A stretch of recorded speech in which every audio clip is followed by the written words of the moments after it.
At a time when powerful kings ruled with an iron fist and wanted to expand their influence to create great empires, a newly emerging force began to gain ground in the Iranian lands. The earliest accounts of the Persians are found in Assyrian writings, where they are referred to as Parsua. The Persian tribes, along with other peoples such as the Medians and Babylonians, spent a long time under Assyrian rule. However, around 609 BC, these peoples launched a huge revolt that had such an impact that it caused the collapse of the Assyrian Empire.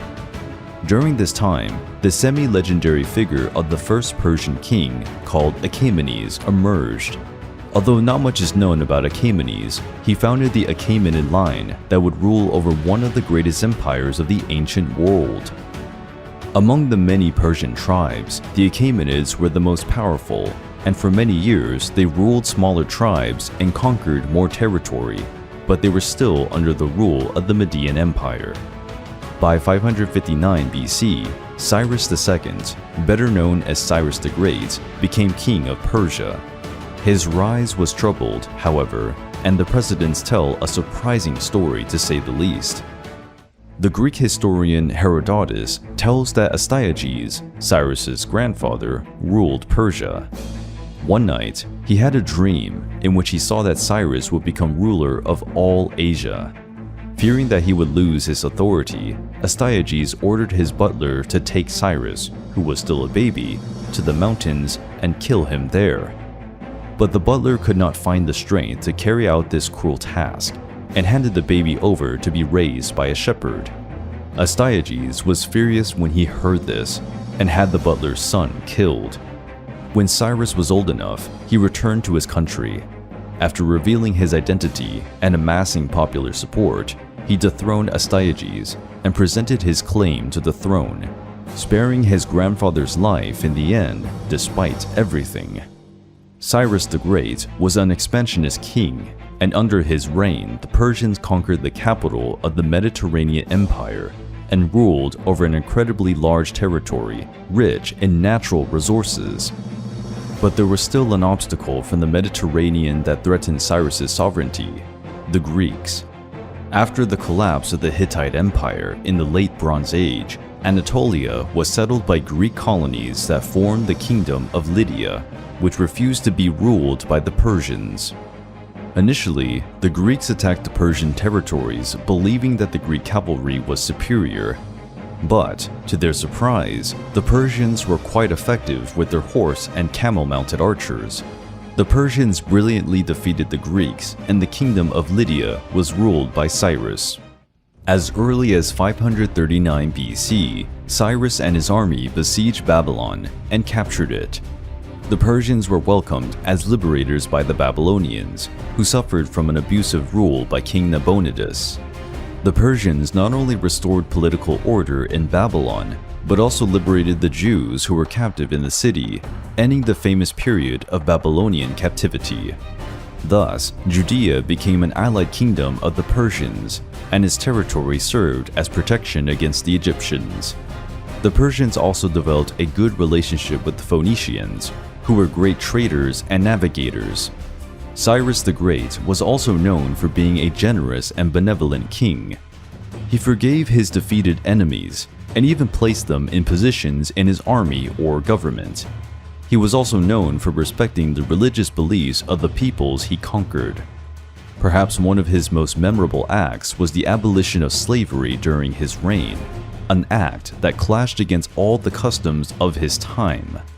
To reinforce his noble decision, Cyrus issued a decree that is considered the world's first human rights law. The decree states, "I will prevent slavery, and my rulers and subjects are enjoined to prohibit the exchange of men and women as slaves in their spheres of government.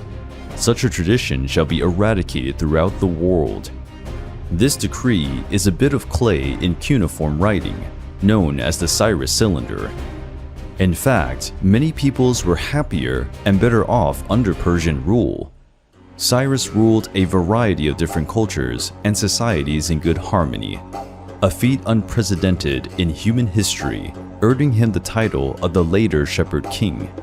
Cyrus died in December 530 BC. Not much is known about his death, but all signs are that he died from injuries sustained in a battle against nomadic equestrian tribes. He is buried at Pasargadae, in an incredibly modest tomb for a man who commanded such a large and wealthy empire.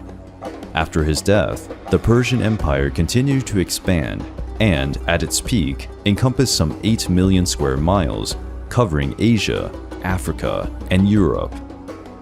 The military superiority of the Persians was due to their natural warlike culture, in which warriors and generals were praised for their strength and bravery in battle.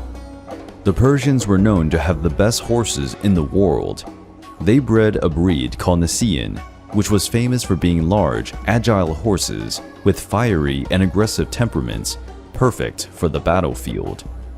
It was said that a true Persian learned 3 things from childhood: riding, archery, and telling the truth. Telling lies, being dishonest, or observing corruption was punishable by death in some cases. Those who observed truth and honor were highly respected in society. The main strength of the Persian army was in their archers, whether on horseback or on foot. They also made good use of camels, as the size and smell of these animals frightened the horses of the enemy army. Since the Persian army spanned many different countries, the army was composed of many peoples of different cultures, including Persians, Medians, Phoenicians, Chaldeans, and even Egyptians and Greeks in the military ranks. The elite warriors were the Immortals, a force of 10,000 highly trained men who served as the royal guard. The Immortals followed the Persian model and wore colorful clothing, heavy armor, helmets, sometimes even masks, a spear with an iron tip, and a counterweight on the other end. They also carried bows and arrows.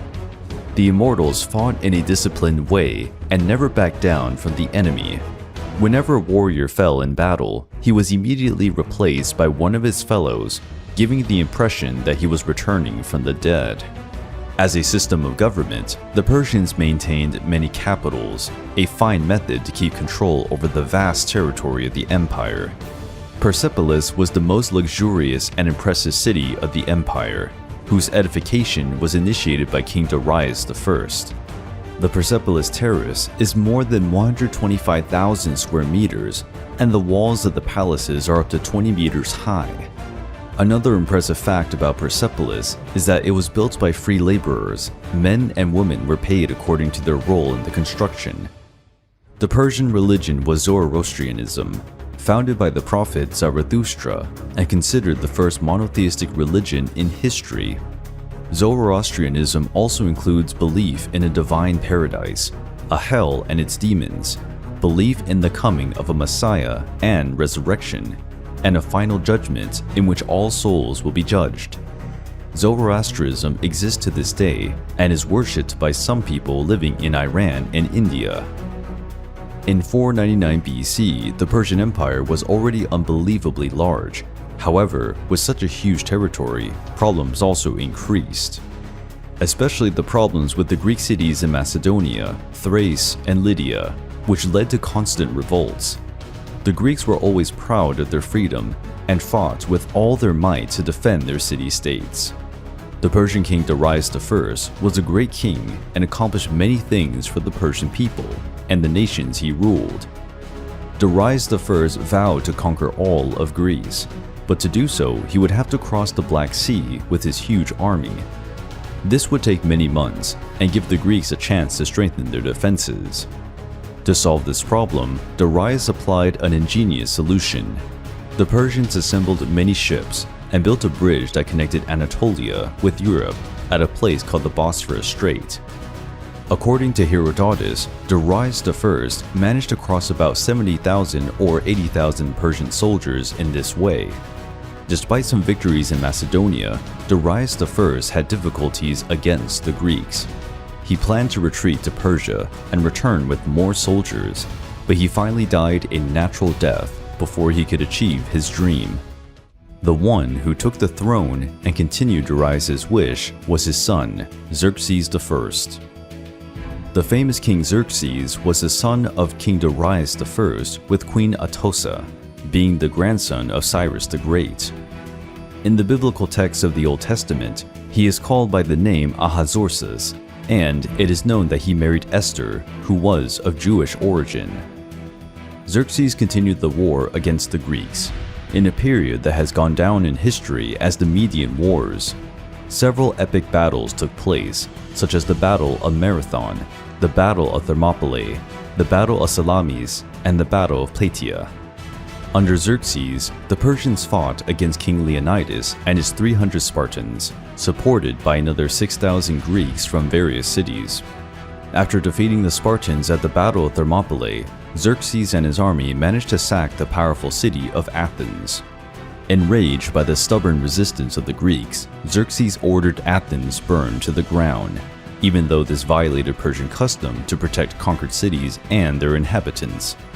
Much of Athens was destroyed, including the sanctuaries. The next day, after appeasing his anger, Xerxes repented and had Athens rebuilt. In response to this attack, the Greeks assembled a large fleet of ships, commanded by the Athenian general Themistocles.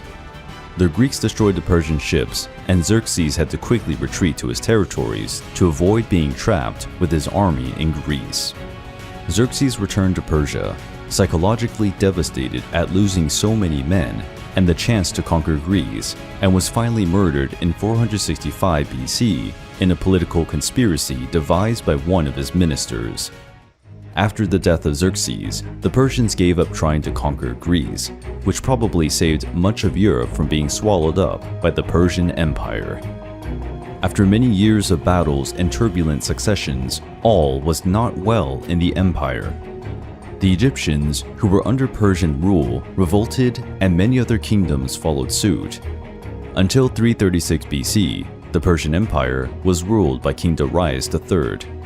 However, in 334 BC, Alexander the Great left Macedonia and began his campaign, conquering many territories that had previously belonged to the Persians. After years of fighting, King Darius III was defeated by Alexander at the Battle of Issus and fled with his family to the city of Ecbatana. Alexander went to Mesopotamia and eventually captured the city of Persepolis. Although Alexander was not in favor of unnecessary destruction and violence, things became chaotic in the Persian cities taken by the Greeks. Persepolis was sacked and burned down, and the same happened in Pasargadae. The story goes that Alexander went to Pasargadae to visit the tomb of Cyrus the Great, a man Alexander began to admire because of the stories he was told. When Alexander arrived, he was confused and angry to learn that Cyrus's tomb had been desecrated and looted, probably by Persian priests. He had Cyrus's tomb rebuilt and punished the priests. The ruler of Ecbatana betrayed King Darius III and had him assassinated, which marked the end of the last of the Persian kings of the Achaemenid line.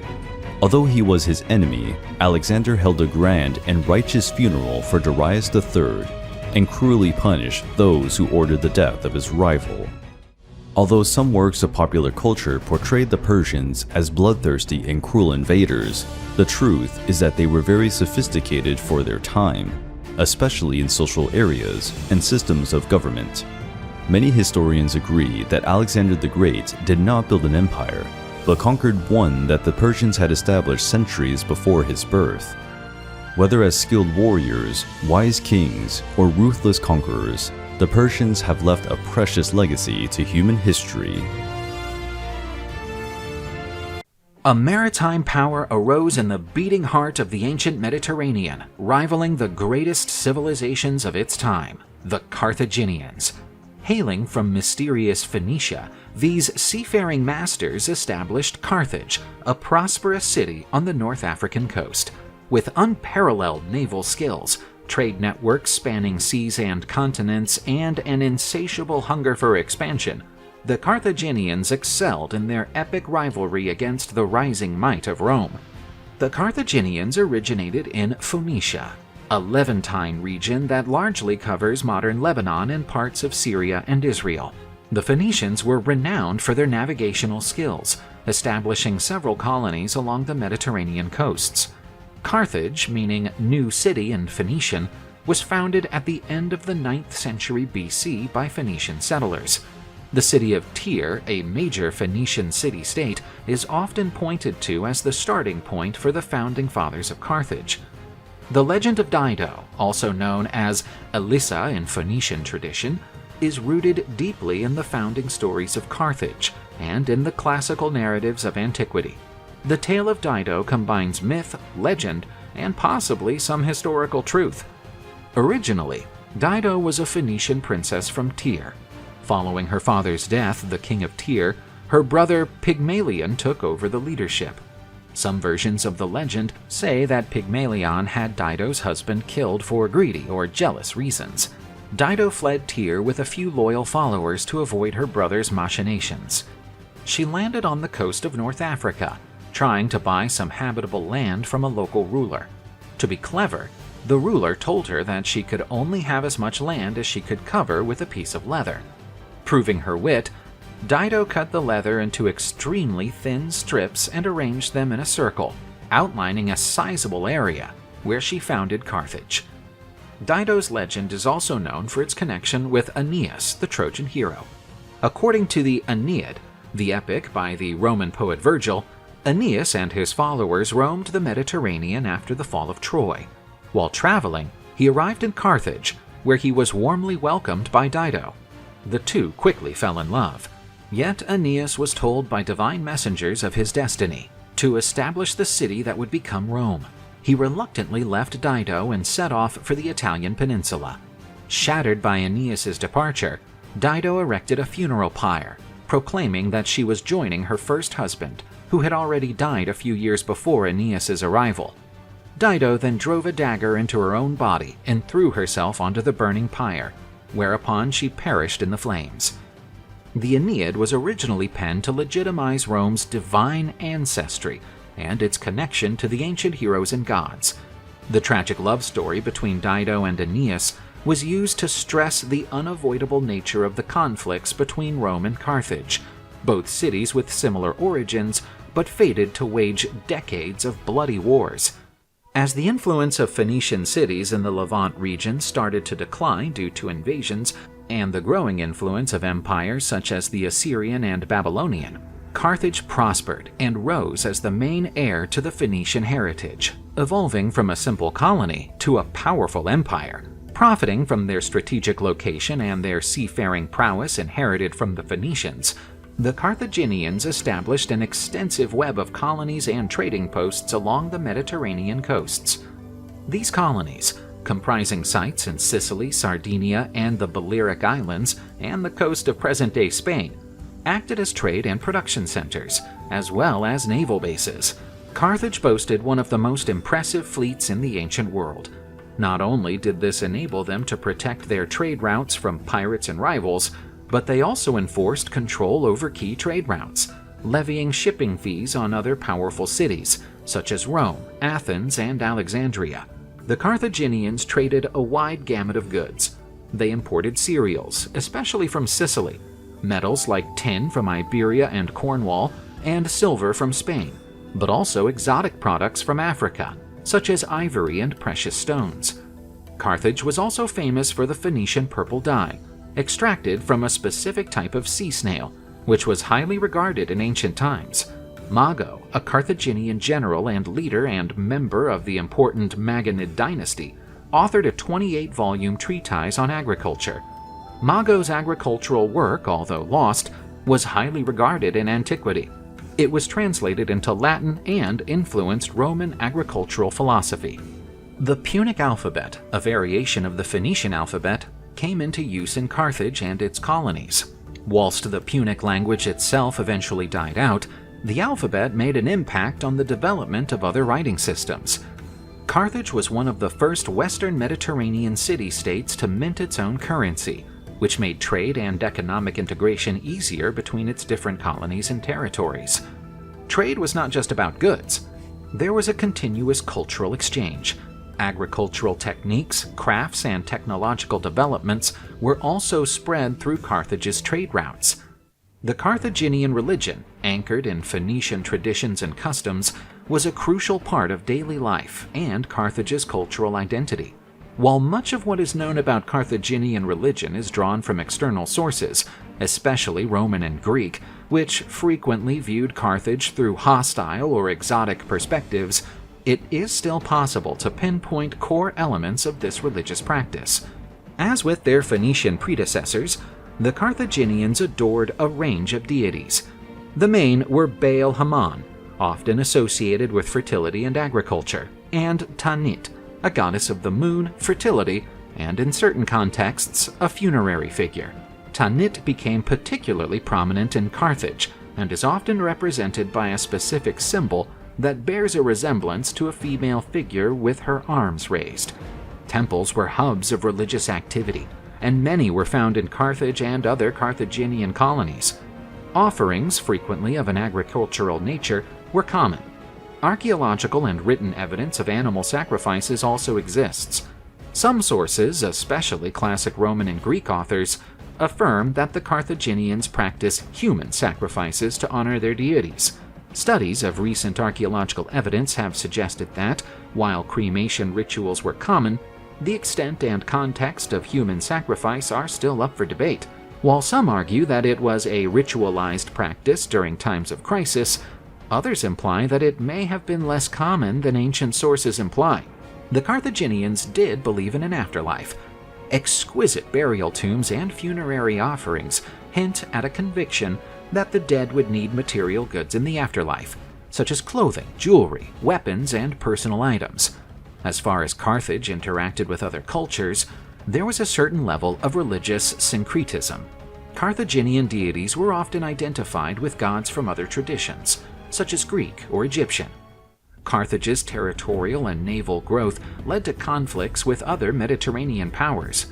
The most famous of these were the Punic Wars against Rome, which lasted from 264 to 146 BC.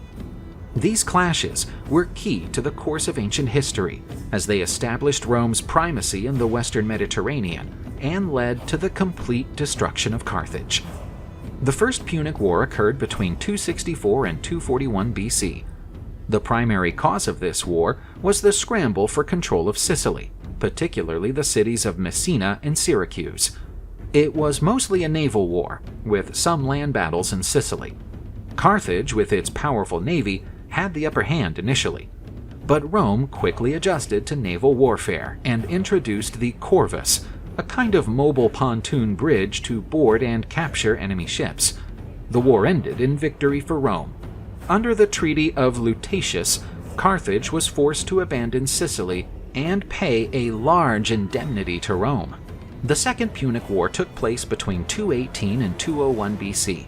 The origins of this conflict can be traced to Carthage's ambitions in the Iberian Peninsula and the famous Carthaginian general Hannibal Barca, who defied Roman rule. This war is remarkable for Hannibal's audacious crossing of the Alps to attack Italy itself. Hannibal went on to secure several decisive battles on Italian soil, such as the Battle of Trebia, the Battle of Lake Trasimene, and the Battle of Cannae. Nevertheless, Rome pursued a scorched earth strategy and prevented a decisive battle until they were ready. The final showdown took place at Zama near Carthage, where the Roman general Scipio Africanus defeated Hannibal. Carthage was soundly defeated, forfeiting its territories in Spain and paying a huge indemnity. Despite his initial series of victories, Hannibal was eventually overwhelmed by Roman resilience and strategy. The Third Punic War, between 149 and 146 BC, was the last large-scale military conflict between Carthage and Rome. While Carthage had been severely weakened after the Second Punic War, Rome still perceived it as a threat, mainly due to its economic recovery. After a drawn-out and brutal siege, Carthage was overrun and sacked by the Romans. It was utterly destroyed, with many of its inhabitants killed or sold into slavery. Legend has it that the Romans threw large amounts of salt on Carthage's farmland to make sure nothing would grow there again. The Punic Wars signaled the rise of Rome as the dominant Mediterranean superpower. The annihilation of Carthage wiped out a key rival, and the territories and wealth that Rome gained nurtured its growth and expansion in the centuries that followed. Carthage was one of the strongest and most influential city-states of antiquity. Its legacy, while often overshadowed by the Roman domination that followed it, still stands as a reminder of the beautiful tapestry of civilizations that shaped the Mediterranean's history. Constant wars and armed conflicts forced many ancient peoples to build great walls to protect their cities from outside threats. Some kingdoms put all their trust in the strength of their walls and created true, almost impregnable fortresses.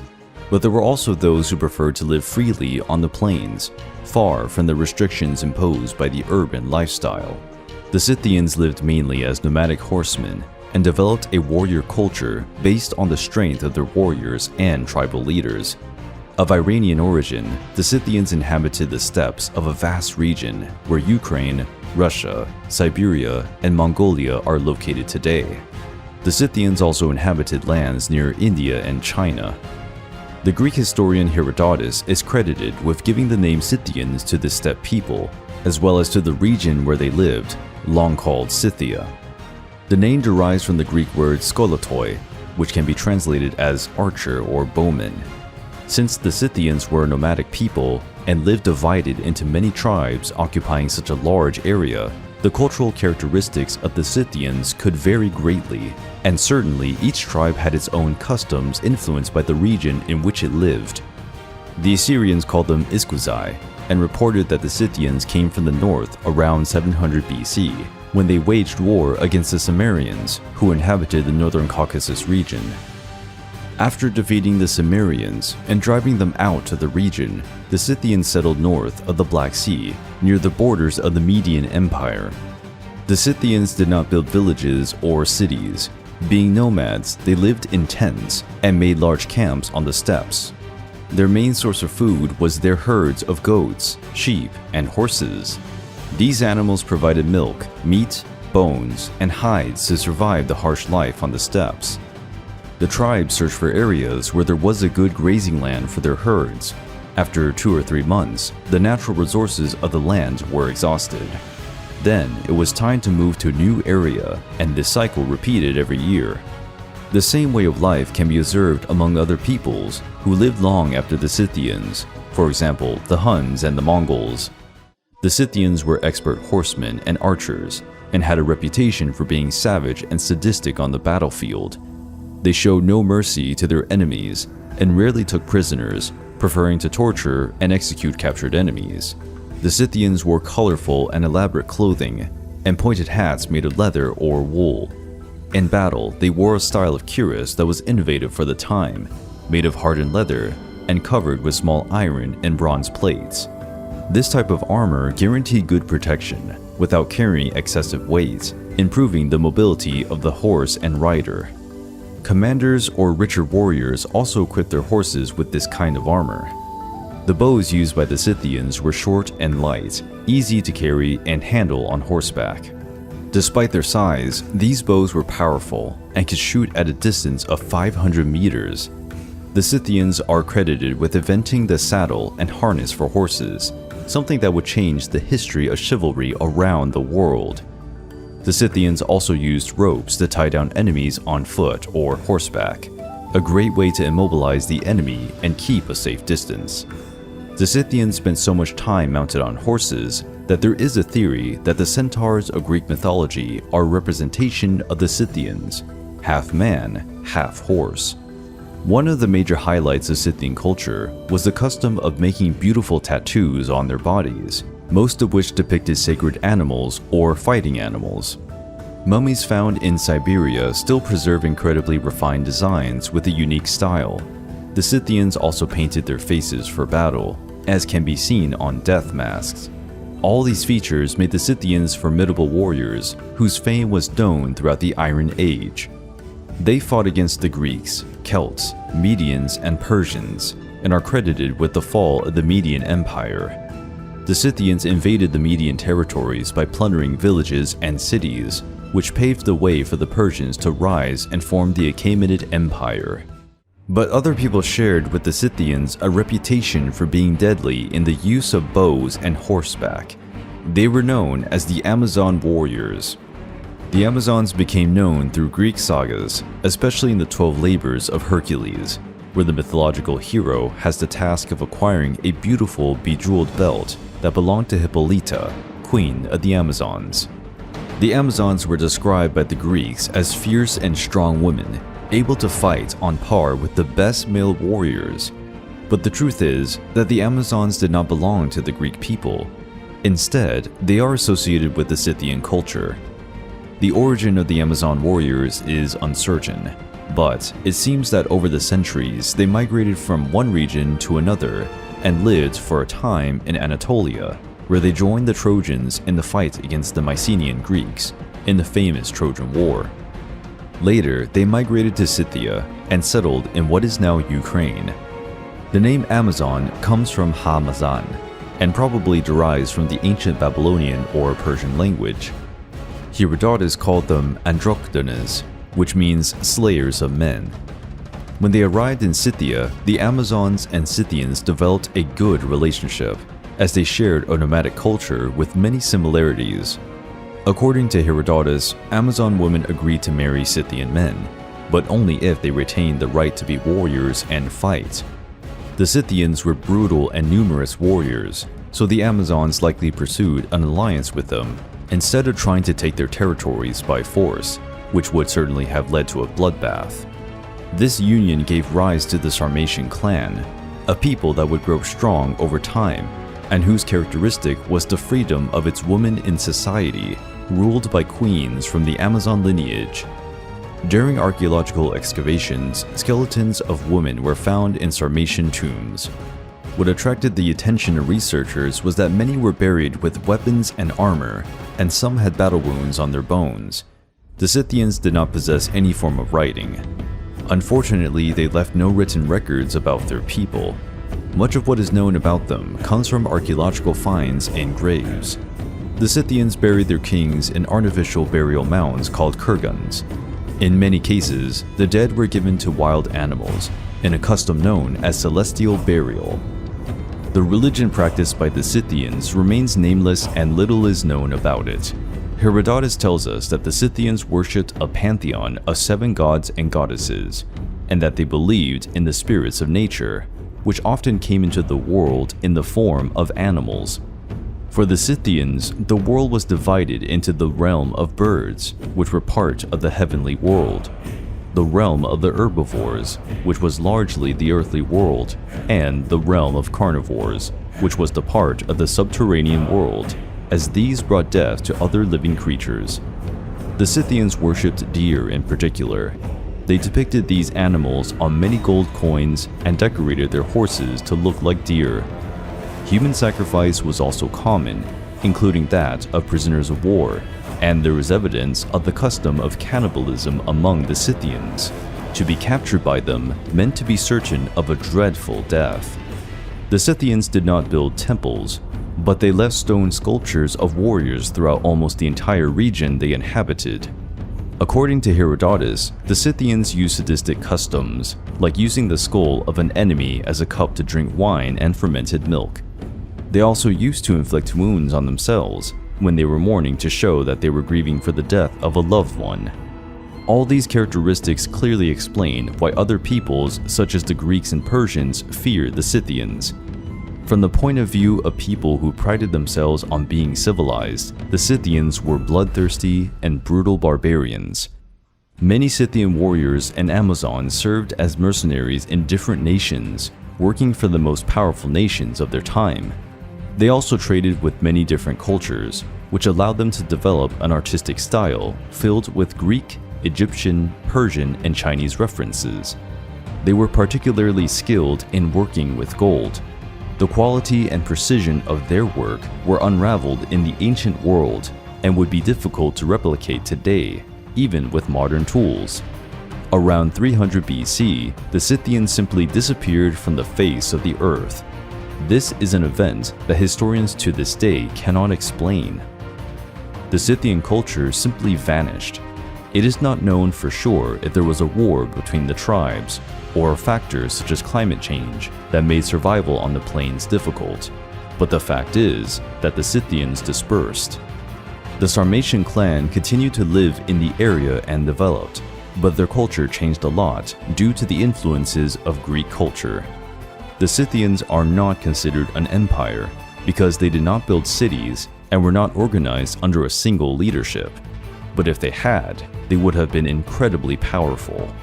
A people that was able to live off the land and strike fear into the most powerful empires of their time came to an end. Despite their mysterious demise, the Scythians left their mark on history. The Iberians were the pre-Roman settlers of the Iberian Peninsula, the area which today comprises Spain and Portugal. From the early 1st millennium BC, they evolved into distinct communities and city-states, marked by intense cultural and linguistic development. Research into genetics and archaeology indicates that the Iberian Peninsula hosted a number of migrations and invasions over the millennia. Hunter-gatherer groups, for instance, reached the peninsula at the end of the Paleolithic period. Then, during the Neolithic period, farmers from the Near East spread in. Several theories have been put forward about the Iberians' origins. Some claim that they descend directly from the peninsula's first Neolithic inhabitants. Others propose that the Iberians may have come from more recent migrations, possibly from North Africa or the Eastern Mediterranean, with Iberian culture emerging sharply around the 1st millennium BC. The Iberians were far from a homogeneous group, but rather different tribes with closely related languages and cultures. Their writing, known as Iberian script, is partially undeciphered yet and differs from Indo-European languages. The only potential remnant of the Iberian language family is Basque, spoken in northern Spain and southwestern France. But this connection is still a matter of debate. There is also some evidence of Celtic cultures in the north and west of the Iberian Peninsula. These Celtic and Iberian cultures were eventually blended in some areas, resulting in what some historians call Celtiberian peoples, such as the Vetones, Vachai, Lusitanians, and Carpetani. The Iberian society comprised city-states or fortified communities called oppida. Often, these cities were built on high ground, facilitating defense. They had no unified system of governance. Each city or tribe had its own hierarchy and leaders. The Iberians were agriculturally savvy, growing cereals, vines, and olive trees. They were also known for their metallurgical abilities, especially working with iron, silver, and copper. Trading in metals, as well as exporting other goods such as olive oil and wine, was crucial to the Iberian economy. The trade relations built up with the Phoenicians, Greeks, and Carthaginians helped boost the Iberian economy. The Iberians' religion, as with that of so many ancient peoples, was deeply embedded in their daily practices and their understanding of the world around them. The Iberians were polytheists, venerating a pantheon of deities. Most of these were associated with natural features or phenomena, such as rivers, mountains, storms, and earthquakes. The Iberian ladies are probably the most iconic artistic representations of the Iberian religion. They are stone sculptures, often seen as representations of deities or major figures in religious rituals. There are traces of specific sites, often in natural landscapes such as springs, caves, or mountains, which were considered sacred and used for rituals or offerings. Artifacts unearthed at archaeological sites indicate that the Iberians made offerings to the gods, which may have included objects such as weapons, jewelry, or pottery. Some researchers also suggest that animal or perhaps human sacrifices may have been part of certain rituals. Handling the dead was an important part of Iberian religion. Well-built and lavish tombs, as well as the custom of burying the dead with valuable goods, hint at beliefs in an afterlife and the need to placate or honor the gods and ancestors. Iberian religion was not isolated. It had exchanges with various cultures, such as the Phoenicians, Greeks, and Carthaginians. As such, there may have been syncretism or the adoption and adjustment of deities and practices from other cultures. As a result of trade and contact with other Mediterranean cultures, the Iberians adopted and updated various cultural aspects from their neighbors. Phoenician and Greek influence, for example, is seen in aspects of Iberian art, religion, and urbanism. Iberian men and women frequently wore tunics and robes. Jewelry was popular, especially bracelets, necklaces, and brooches. Some evidence suggests that Iberian warriors painted their bodies during battle, and both men and women may have worn tattoos. A Semitic people from the Levant region, the Phoenicians started to establish trading outposts and settlements on the Iberian Peninsula around the 9th century BC. They brought new metalworking, pottery, and navigation techniques to the Iberian tribes. The Greeks also started to establish colonies and trading settlements on the peninsula around the 7th century BC, especially along the northeast coast. They founded the city of Emporion and commercially engaged with the Iberian communities. New products such as olive oil and wine, as well as writing, were either introduced or reinforced in Iberian culture through these exchanges. Originally from modern-day Tunisia, the Carthaginians started to expand into the Iberian Peninsula during the 6th century BC. This spread led to conflicts with the Iberian peoples, and eventually with the Romans, including the famous Punic Wars. Throughout their rule, the Carthaginians tapped into the peninsula's wealthy mineral reserves and recruited Iberians into their armies. It was all part of a broader effort by Carthage to control trade routes and obtain access to valuable resources, especially minerals like silver. The city of Kort-Hadasht, that would later become New Carthage under Roman rule, or modern Cartagena, was one of the most important cities founded by the Carthaginians on the peninsula. Hannibal Barca is possibly the most well-known Carthaginian ever associated with the Iberian Peninsula. He took the peninsula as a foothold for his attack on Rome during the Second Punic War. After the notorious crossing of the Alps by Hannibal and his army, which featured many Iberian mercenaries, the Iberian Peninsula became a key battlefront between Rome and Carthage. Gradually, Rome started to conquer territory, challenging and finally suppressing Carthaginian influence on the peninsula. The Romans started campaigning in the Iberian Peninsula from the 3rd century BC. It was a long and complex process that entailed several military campaigns, alliances, and head-on confrontations with the Iberian peoples. Whereas some Iberian groups opted for alliances or peaceful submission to Rome, others fiercely resisted. The Romans embarked on several campaigns to subdue the Celtiberians during the 2nd century BC. These included the Siege of Numantia between 134 and 133 BC, a legendary resistance that ended with the city's destruction by the Roman general Scipio Aemilianus. Viriato, a leader of the Lusitanians, became a central element against the Romans by the end of the 2nd century BC. With guerrilla tactics and knowledge of the terrain, Viriato dealt the Romans many defeats. Notwithstanding his victories, Viriato was eventually betrayed and murdered by members of his own group, under an agreement with the Romans in 139 BC. The Sertorian Wars between 80 and 72 BC comprised a series of conflicts in the Iberian Peninsula during the time of the late Roman Republic. The wars were named after Quintus Sertorius, a Roman general who led a coalition of Iberian and Roman peoples against Rome's official regime. Quintus Sertorius supported the populist party in Rome and allied himself with Gaius Marius, uncle of the renowned Julius Caesar. During the clashes between the populists and the Optimates, led by Lucius Cornelius Sulla, Sertorius was on the losing side and fled to the Iberian Peninsula to escape Sulla's crackdown. As soon as he reached the Iberian Peninsula, Sertorius started to mount a resistance against Rome's rule. He forged alliances with several Iberian tribes and with other disaffected Romans. Sertorius founded a parallel senate on the peninsula, attempting to recreate a Roman form of government as opposed to Sulla's regime.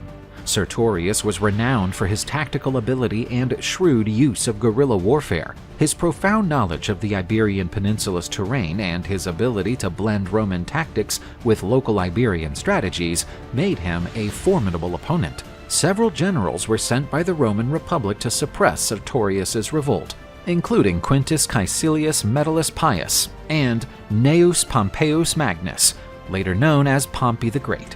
Whilst Sertorius enjoyed some early victories, the continual pressure of Roman reinforcements and the sheer cost of leading such a diversified coalition began to bear down on his campaign.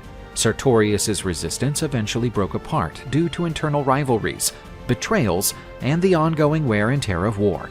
Sertorius was murdered in 73 BC by members of his own faction. In the wake of his death, resistance quickly crumbled, and the Iberian Peninsula was handed back to Roman control. Other Iberian groups besides the Celtiberians and Lusitanians also stood up to Roman expansion. This included the Vetones, the Vicii, and the Turdetani. Each had distinct levels of intensity and duration, with some groups opting for agreements and alliances with the Romans, while others opted to put up a fight. Roman domination was eventually established throughout the Iberian Peninsula. Despite the resistance, the Romanization process ensued, where local cultures slowly became influenced by and integrated into the Roman culture, governance, and way of life. Roman cities were founded, roads were built, and Latin started to be adopted, which eventually gave rise to the peninsula's Romance languages such as Spanish, Portuguese, and Catalan. After the Western Roman Empire collapsed in the 5th century AD, the Iberian Peninsula was overrun by different Germanic groups, such as the Visigoths. The new influences also helped to dilute Iberian culture. The Iberian struggle against Rome bears witness to the strength and ability of the Iberian peoples to retain their autonomy and identity. The peninsula's subsequent Romanization had a lasting impact, molding many aspects of Spanish and Portuguese culture, from language to legal and architectural practices, but still preserving the Iberian people's precious cultural heritage. The Picts comprised an ancient and enigmatic civilization inhabiting the eastern and northern regions of present-day Scotland throughout the Iron Age and the early years of the Middle Ages. While details about the origin, language, and culture of the Picts are still the subject of study, they have certainly played a crucial role in Britain's ancient history. The Picts' provenance is the subject of debate between historians and archaeologists. They are listed in Roman records from the 1st century AD, but their presence in Scotland is believed to be much older, with origins in the Iron Age or perhaps even earlier. The name Pict is taken from the Latin picti, meaning painted people, a possible reference to their tattoos or body paintings. Whilst the Picts are a culturally distinct entity in historical records, they may have evolved from earlier tribal groups in the region, or have interacted and blended with other tribes over time. While the Picts and Bretons were Celtic peoples, they had diverse backgrounds, particularly in relation to their involvement with the Roman Empire. While the Picts largely remained outside Roman control, the Bretons were to a great extent assimilated into the Roman world, shaping the subsequent development of both societies. The Picts took a significant role in the Roman campaigns in Britannia. They opposed Roman attempts at invasion, which led to the building of two major fortifications by the Romans, Hadrian's Wall and the Antonine Wall. Both were constructed as defensive lines to keep the Picts and other barbarian tribes out of Roman territories. The first direct interactions between the Picts and the Romans probably took place during Agricola's campaigns, as he was the Roman governor of Britannia between 78 and 84 AD. During the famous Battle of Mons Graupius, around 84 AD, the Roman forces encountered a large confederation of British tribes, which could have included Pict allies. Throughout the Roman occupation of Britannia, the Picts often made incursions south of the walls, posing a challenge to Roman rule and seizing moments when the empire was diverted by other crises. Late in the Roman Empire, when Britannia was less of a priority for Rome and defenses grew weaker, the Picts, along with other groups such as the Scots of Ireland, made more significant and destructive raids to the south. The Picts were known for their unique carved stones, displaying an array of symbols and images, many of which have remained a mystery. There is much and varied symbolism on Pictish stones, encompassing animals, objects, geometric patterns, and human figures. Most Pictish stones can be found in the northeast of Scotland, particularly in areas such as Aberdeenshire, Orkney, and Shetland. They can, however, also be found in other areas of Scotland. The Picts, who settled in present-day Scotland during antiquity and the early Middle Ages, were not a monolithic unit. Rather, they comprised a series of kingdoms or tribes that at times competed, but also united against external threats, particularly the Romans and later the Viking invaders. Each kingdom had its own king or tribal chief.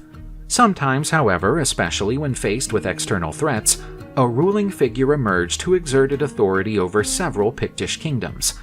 As time went on, the Pictish kingdoms began to unify under a single monarch, particularly during and after the 7th century AD.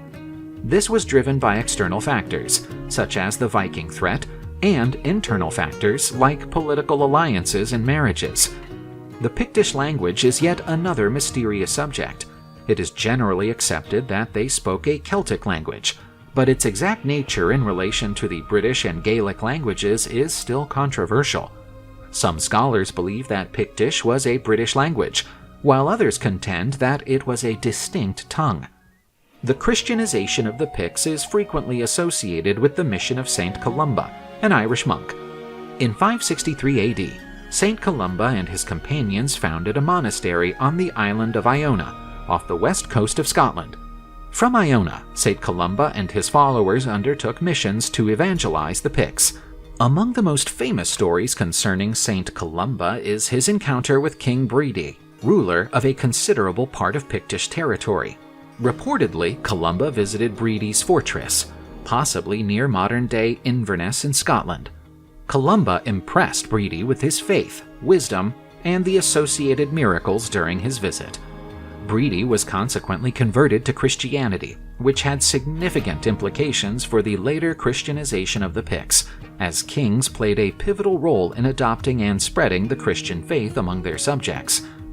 The merging of the Picts with the Gaels is a pivotal milestone in Scotland's formative history. This joining of two distinct peoples led to the emergence of a unified Scottish identity. The Gaels, originally from Ireland, established themselves in the west of present-day Scotland, primarily in the region known as Dalriada. This migration most likely began around the 4th or 5th century and established a significant Gaelic presence in the region. The Picts, on the other hand, mainly inhabited the northern and eastern regions. Viking raids near the end of the first millennium helped forge a closer union between the Picts and the Gaels. The two groups faced the Viking threat frequently, and it was often beneficial to rally against this common enemy. The Pictish king Kenneth MacAlpin is traditionally regarded as the monarch who united the Pictish and Gaelic kingdoms under his rule in the mid-9th century, establishing the foundations for Scotland's medieval kingdom. The nature and exact details of this union are a matter of debate, however. Some historians argue that it was less a merger and more an assimilation or even a conquest of the Picts against the Gaels. The Pictish story is a fascinating and, in many cases, mysterious topic in British history. While much of their culture and history remains unknown, their legacy bears traces of a resilient and artistic people who challenged one of the greatest empires in history and left a lasting mark on their homeland. The European continent was inhabited by many different peoples throughout human history. The first tribe dates back to prehistoric times. The fusion of tribes from different European regions gave rise to many peoples who shared genetic ties, language, and culture, with many religious and social similarities. These tribes had different names, but the ancient Greco-Roman authors called them the Celts. The origins of the Celts goes back to the last Ice Age, with origins in the hunter-gatherer tribes that spread across Europe after the melting of the ice sheet. Among the best-known peoples who share the Celtic culture are the Gauls, Bretons, Belgians, and the ancient Irish. The Bretons were the Celtic tribes who migrated to Great Britain, where England and Scotland are today. The Gauls and the Belgians were the Celtic peoples who lived in the region of Gaul, where today is France, Belgium, and part of Italy. The Celtic culture began to develop around 800 BC, with the establishment of trade routes between the tribes and other European peoples. For example, the Greeks, who referred to the Celts as Keltoi, maintained a continually active trade. The Celtic trade lines were incredibly extensive, and Chinese silk fabrics have been found in ancient graves of Celtic nobles. During the Iron Age, the Celts expanded their territories. In 400 BC, they invaded southern Europe, where Switzerland is located today. In 390 BC, they invaded the Italian peninsula and sacked Rome. This left a mark on Roman history and pride, from which that moment on had a great aversion for the people they called barbarians.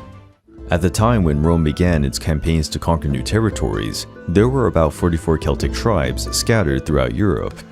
Each had its own particularities in the way they lived and fought. The Celts developed an alphabet known as Ogham, the tree alphabet. The origin of the alphabet is uncertain, and it may have originated from Britain. Julius Caesar commented that the Celts from the tribe of the Helvetians also used the Greek alphabet. Given that this type of writing was uncertain and had variations, not all Celtic peoples used it in the same way, creating some confusion in the historical records. The foundation of Celtic society was agriculture. They grew wheat, barley, beans, and peas, and raised herds of goats, sheep, and cattle. They also made trade possible. Rome, for example, imported grain from various Celtic tribes to support its luxurious city. The artistic style developed by the Celts is remarkably rich and complex, with influences from various peoples, such as the Greeks and Etruscans, but always maintaining its own characteristics. Using geometric designs and spiral figures, the Celts created beautiful images of animals and sacred objects. This type of art is known as Celtic knot, which would later influence the art of the medieval period. The Celts were very skilled at handcrafting metals, including bronze, silver, and gold. They made drinking utensils, decorative pieces, and jewelry of many different kinds. A highly prized ornament of the Celts was torques, a kind of necklace usually worn by men. The most valuable ones were made entirely of gold. The Celts had a proud warrior culture, where they always tried to extol courage and virtue in battle. With this in mind, they produced weapons and pieces of armor that served as war trophies or decorative objects. Many objects have been found in archaeological excavations, among them bronze shields adorned with semi-precious stones, bronze helmets adorned with animal figures, and even highly detailed gold helmets. Many tribal chiefs used horns, horsehair, and bird feathers to adorn their helmets, which gave them a distinctive and threatening look. Women in Celtic society had a special prominence, enjoying an independence uncommon among the peoples of the time. They were entitled to their own land, cattle, and personal wealth. In most cases, they can also choose whom to marry. And if the marriage was not good for the woman, she had the right to divorce them without being judged by others. Some women also learned to fight if they so wished. This was important for their own protection and the defense of their home and children, especially when the men spent a lot of time devoted to hunting or war. It was not uncommon for women to participate directly in war, especially when their entire clan or village was in danger.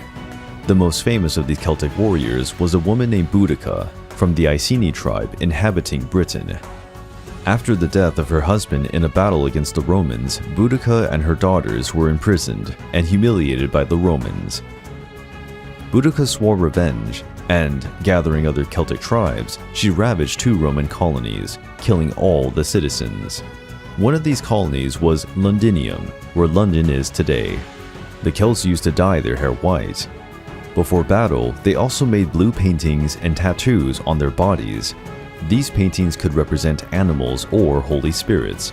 It was a way for them to summon strength and courage at the moment of battle.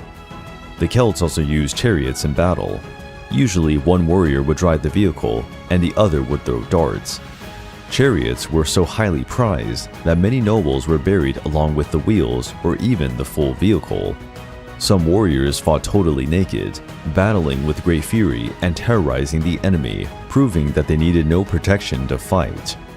About the appearance of Celtic warriors, the Roman historian Diodorus wrote, "Their appearance is terrifying. They are tall, with strong muscles under a white skin. They have blonde hair, but it is not a natural blonde. They bleach their hair and comb it back. They look like wooden demons, with their thick, unkempt hair like a horse's mane." But despite their ruthless and cruel reputation, the Celts also treasured music, poetry, and philosophy. The oldest city in France is called Marseille, and during the Iron Age, it was inhabited by a Greek colony. Many Celts visited Marseille to learn philosophy, to learn and to read and write with the Greeks. In their religion, the Celts believed in many gods and spiritual beings. Most of these were associated with the forces of nature and governed the cycle of life. As with most religions, the Celts also had religious leaders and representatives. These were known as Druids. The mysterious Druids formed a priestly caste. Their exact function in Celtic society is still debated by scholars. Some historians consider that they had the role of spiritual advisors and not exactly cult leaders. Their main symbol was the oak tree, which explains the meaning of the word druid, meaning oak root, which refers to a type of ancient knowledge rooted in the soil. The oak was an especially important tree in Celtic religion, and the Druids performed various rituals around or near these trees, as well as collecting the branches of mistletoe to make potions, using small bronze or iron sickles. Druids seem to have been an independent group in Celtic society, not belonging to any specific kingdom or tribe. Still, they were above any king or tribal leader. If a group of Druids voted against a king's decision, he was forced to accept the decision of the priests. Druids dressed in white or light gray. Apparently, they lived away from towns and cities, preferring to live in small groups or even alone in the forest.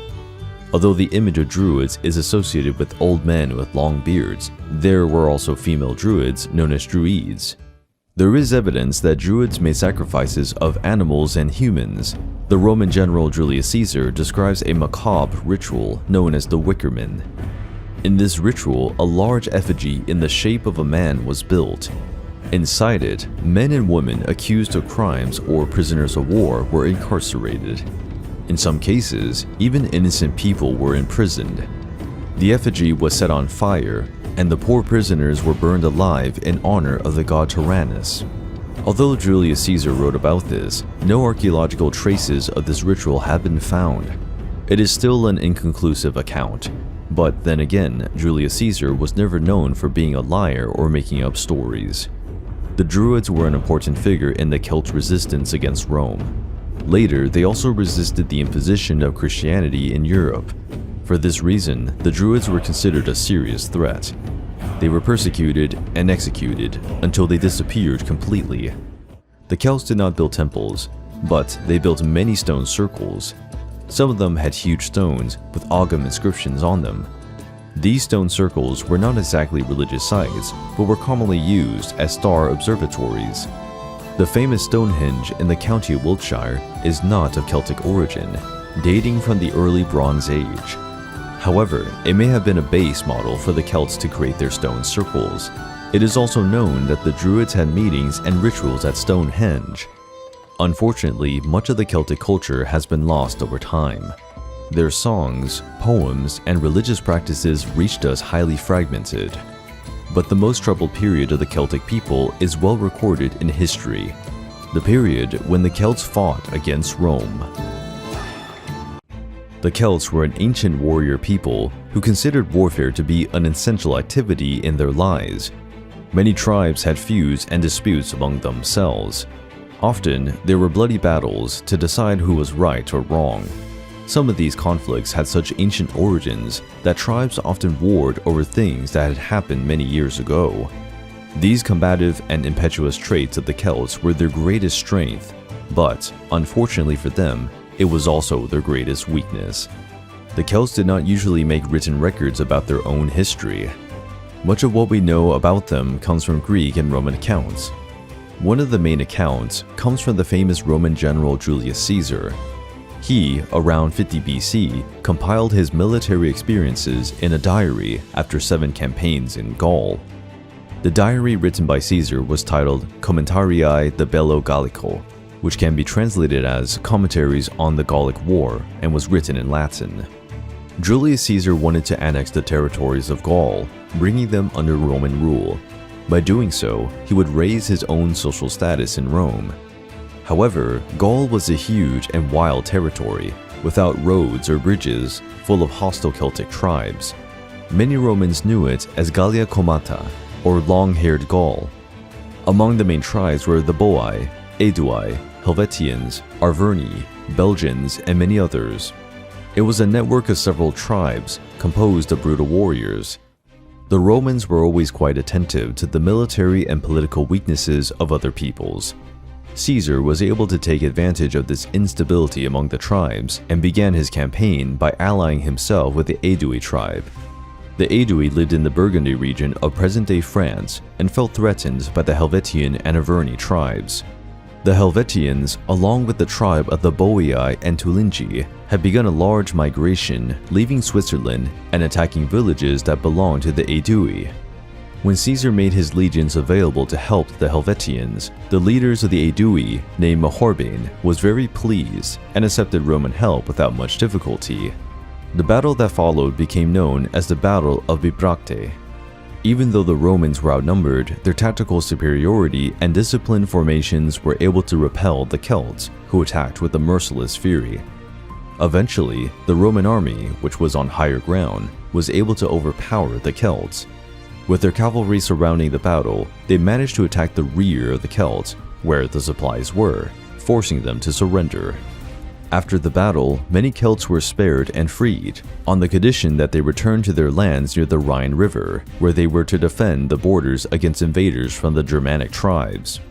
Sometime later, Caesar and his legions helped repel the Germans. In this way, the Romans got what they wanted, a clear path into Gaul territory. Morbane, the king of the Aedui, added 3,000 Celtic horsemen to the Roman army, increasing the strength and confidence of Julius Caesar's legions. Many battles were fought over the next 6 years. Some tribes followed the example of the Aedui, allying themselves with the Roman army. These tribes were always seduced with promises of riches and trade with Rome. At the same time, they took the opportunity to finish off enemy tribes and settle old blood feuds. Despite their courage in battle, the Celts had no disciplined armies. Their warriors fought individually, relying on strength, agility, and savagery to attack Roman formations. As this approach seemed unsuccessful, they began to use guerrilla tactics, attacking the legions by surprise, during the march or at night. Still, Rome's advance was relentless. The kings of the remaining tribes needed some time to realize what was happening. Roman promises quickly turned into threats. The Celts were caught in a spiderweb by their own ambitions. Around 53 BC, the Celtic Belgians of the Iberian tribe revolted against the demands of Rome, which needed to feed its legions, and for that, it wanted the Iberian crops. The king of the Iberians was called Ambiorix. He incited his warriors to take up arms against their oppressors, forming the so-called Ambiorix Revolt. To contain this revolt, Caesar sent the commanders Quintus Titurius Sabinus and Lucius Aurunculeius Cotta, commanding the 14th Twin Legion and also a detachment of 5 cohorts, totaling approximately 7,500 men. But to the surprise of the Romans, the Celtic Belgians had recruited a staggering number of warriors. It is not known for sure how many there were, but it is estimated that there were 4 Celts for every Roman soldier, or even more. The Romans were attacked by surprise during their march in a region known as Atuatuca. Ambiorix's forces came from 2 different directions. The result was a massacre.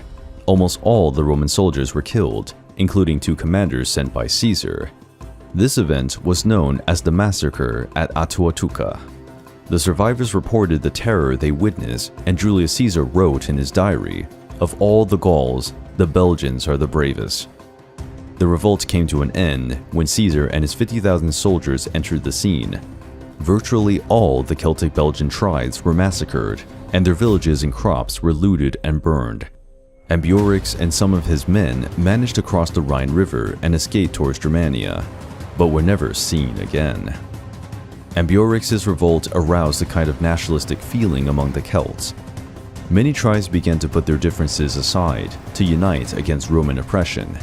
Much of this new resistance was organized by the Druids. The union of the tribes in Gaul had always been something feared by the Romans, but it was finally happening. A young prince took on the responsibility of fighting for the freedom of his people. Vercingetorix was a prince of the son of Celtillus, the king of the Arverni. His name means the chief of the great warriors. The Arverni were one of the richest and most developed Celtic tribes. Much of this wealth came from their alliance with Rome. Vercingetorix himself served in Caesar's army, where he learned to speak Latin and learned Roman battle tactics. After his father's death, Vercingetorix was expelled from his hometown in a political conspiracy that prevented him from ascending to the throne. Even so, he decided to recruit all of those who agreed to fight for him, whether they were farmers, thieves, or vagabonds. Vercingetorix, already with some fame, returned to his former city and regained the right to the throne. With his status restored, he began to send emissaries to the chiefs of other tribes, asking for help in fighting Rome. After establishing some alliances, Vercingetorix and his commanders began to train the Celts according to Roman discipline, creating an army as never before seen among the Celtic peoples. Vercingetorix knew that his greatest advantage against the legions was a large and organized cavalry. When Julius Caesar learned of the formation of this army, he organized a military expedition to fight the Celtic rebels.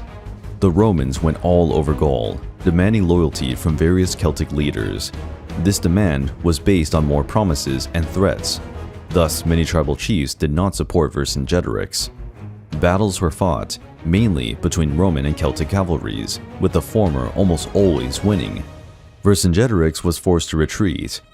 But in his escape through Gaulish territory, he decided to use scorched earth tactics, a strategy of burning villages, towns, and farms, not allowing the enemy army to seize anything. After losing the city of Bourges, Vercingetorix was forced to flee with what was left of his troops. With his army already greatly reduced, Vercingetorix continued to send emissaries, asking for military support from Celtic chieftains, even those who had already sworn allegiance to Rome. Finally, Vercingetorix was forced to take refuge in the city of Alesia, a great defensive point, since it was built on a hill. What followed was one of the saddest and most shameful chapters in Celtic history. In September 52 BC, Alesia was besieged by Julius Caesar. The Romans built 2 wooden walls around the city, one to keep Vercingetorix and his men imprisoned, the other to repel the Celtic army, which was approaching to rescue the citizens of Alesia. The siege itself was relatively normal. The Romans cut off water and food supplies in the city, forcing the inhabitants to starve and thirst. Even as many did, the brave Celts refused to surrender, waiting to be saved by an army of their countrymen. This army did emerge, but was unable to defeat or push the Romans back, who had already established a strong defensive position. After this defeat, the morale of those inside the city was destroyed. Realizing that there would be no further rescue attempts, they were overcome by despair. Other Celtic leaders refused to send troops to help Vercingetorix, fearing the revenge of the Romans. With no other way out, and trying to save the rest of the survivors of Alesia, Vercingetorix surrendered. Vercingetorix's surrender was an iconic moment, being depicted in many classical paintings. According to the French historian Augustin Thierry, Vercingetorix rode proudly to the Roman camp, stopped in front of the powerful Roman general without saying a word, and threw his weapons disdainfully at Caesar's feet. Vercingetorix's courage and dedication in fighting for his people eventually cost him dearly. He was stripped, imprisoned, transported to Rome, and incarcerated in a small cell, where he lived in humiliation for 6 years. After 6 long years, Vercingetorix was taken from his cell and forced to walk through the streets of Rome, tied to Julius Caesar's carriage in a ceremony known as the Triumph, whose purpose was to extol the achievements of Roman generals in foreign campaigns. After the ceremony, Vercingetorix was taken back to his cell, where he was strangled by Roman soldiers on orders from Julius Caesar. At the site of the former city of Alesia, there is a statue in honor of Vercingetorix and the resistance of the Celtic people. The Celtics' fight against Rome was more than just a few battles for territories. It was a fight for freedom. Vercingetorix's surrender marked the end of the Celts' resistance against Rome. But the Celts and their culture endured. Many learned to live and prosper under Rome. The fame of Celtic warriors spread throughout Europe and beyond. Many warriors were mercenaries in Greece, Egypt, Anatolia, and the Roman army itself. With the arrival of Christianity, Celtic culture gradually dissolved. On the one hand, this happened due to the assimilation of the new religion, but the Celtic culture was also being assimilated. However, the courage and perseverance of the Celtic peoples will forever be recorded in history. The Thracians comprised a group of Indo-European tribes who lived in southeastern Europe during classical antiquity. Known as fearless warriors and gifted craftspeople, they could produce true works of art in gold, a testament to their skill and refinement. While much of their history and traditions have been lost over the centuries, archaeological traces and references in ancient texts give us an intriguing glimpse into the Thracian civilization. The Thracians date back to the Bronze Age period in southeastern Europe. They were among a large group of Indo-European peoples who settled in different European and Asian regions. Thrace, covering territories in present-day Bulgaria, Greece, Turkey, and Romania, was home to several Thracian tribes around 2000 BC. Archaeological evidence, ranging from settlements to artifacts, indicates the presence of these peoples in the region since ancient times. Throughout several periods in history, the Thracians met and were influenced by other cultures, particularly the Greeks, with whom they shared borders and commercial and cultural interactions. Parts of Thrace were colonized or conquered over time by the Greeks, Persians, Macedonians, and eventually the Romans. Owing to the absence of extensive written records, much of what we know about the Thracians derives from archaeological artifacts, inscriptions, and references from ancient authors such as Herodotus and Thucydides. Although the Thracians were a group of distinct tribes, they shared numerous cultural and social features that distinguished them in the Southeast European landscape. Their interactions with neighboring cultures, such as the Greeks and Persians, influenced many aspects of Thracian society as well. It was divided into several classes, including noblemen, warriors, craftspeople, farmers, and slaves. The Thracians were largely renowned as skilled warriors. Many Thracians served as mercenaries in foreign armies, especially in Greece. They were frequently depicted wearing a particular type of hat, known as a Phrygian cap, and carrying a short sword, or a kind of saber called sicca.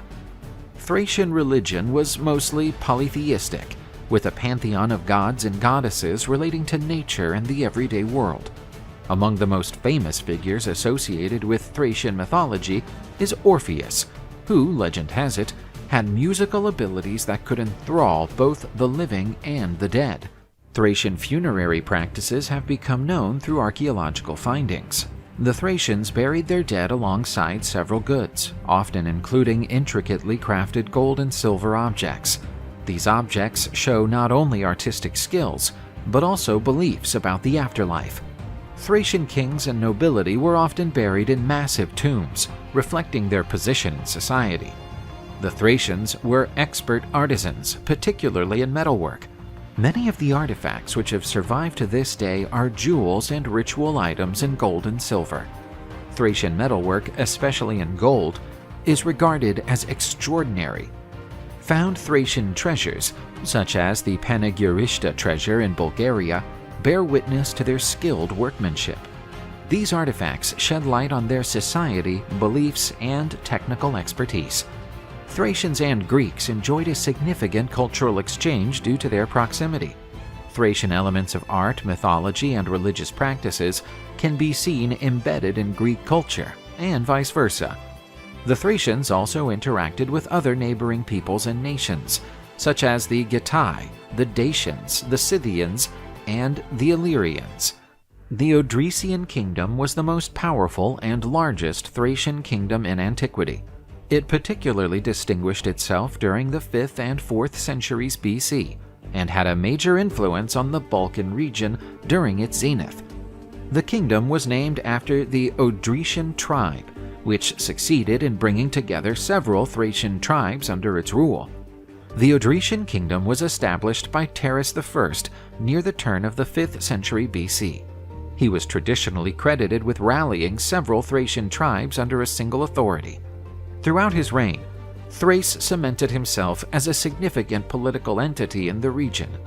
At its peak, the Odrysian kingdom stretched from the Danube River in the north to the Aegean Sea in the south, and from Macedonia in the west to the Black Sea coast in the east. This wide reach made it one of the largest states in Europe during its lifespan. There were significant diplomatic and mercantile interactions between the Odrysian kingdom and the Greek city-states due to their geographical proximity. The Thracian king Sitalces, one of Teres I's successors, tried to forge an alliance with the Greek city of Athens, and even went so far as to embark on a military campaign against the Macedonians. Yet the Thracians often found themselves in conflict both between their different tribes and with neighboring peoples and states. The Thracians had to contend with the Persian advance during the Persian invasions of Greece in the early 5th century BC. Many Thracian tribes were subdued by the Persians and forced to provide troops for Xerxes I's armies in his campaign against Greece. Owing to the proximity between Thrace and the Greek city-states, as well as the colonies established on the Thracian coast, numerous skirmishes took place between the Thracians and the Greeks. These ranged from minor scuffles to significant battles, such as when the Athenians tried to establish control over areas of Thrace to secure access to important resources such as timber and gold. Thracian king Cotys I attempted to resist Macedon's growing influence, led by King Philip II of Macedon during the 4th century BC. While he was eventually forced to accept Macedonian supremacy, Cotys I is noted for his efforts to preserve Thracian independence. Philip II of Macedon and subsequently his son Alexander the Great spread their control over the Thracian region. Thrace became a crucial part of the empire under Macedonian rule due to its strategic location and the resources it provided. Following Alexander the Great's unexpected death, Thrace was fought over between his successors, the Diadochi, Alexander's closest generals and friends, who struggled for control of the vast empire that had been conquered.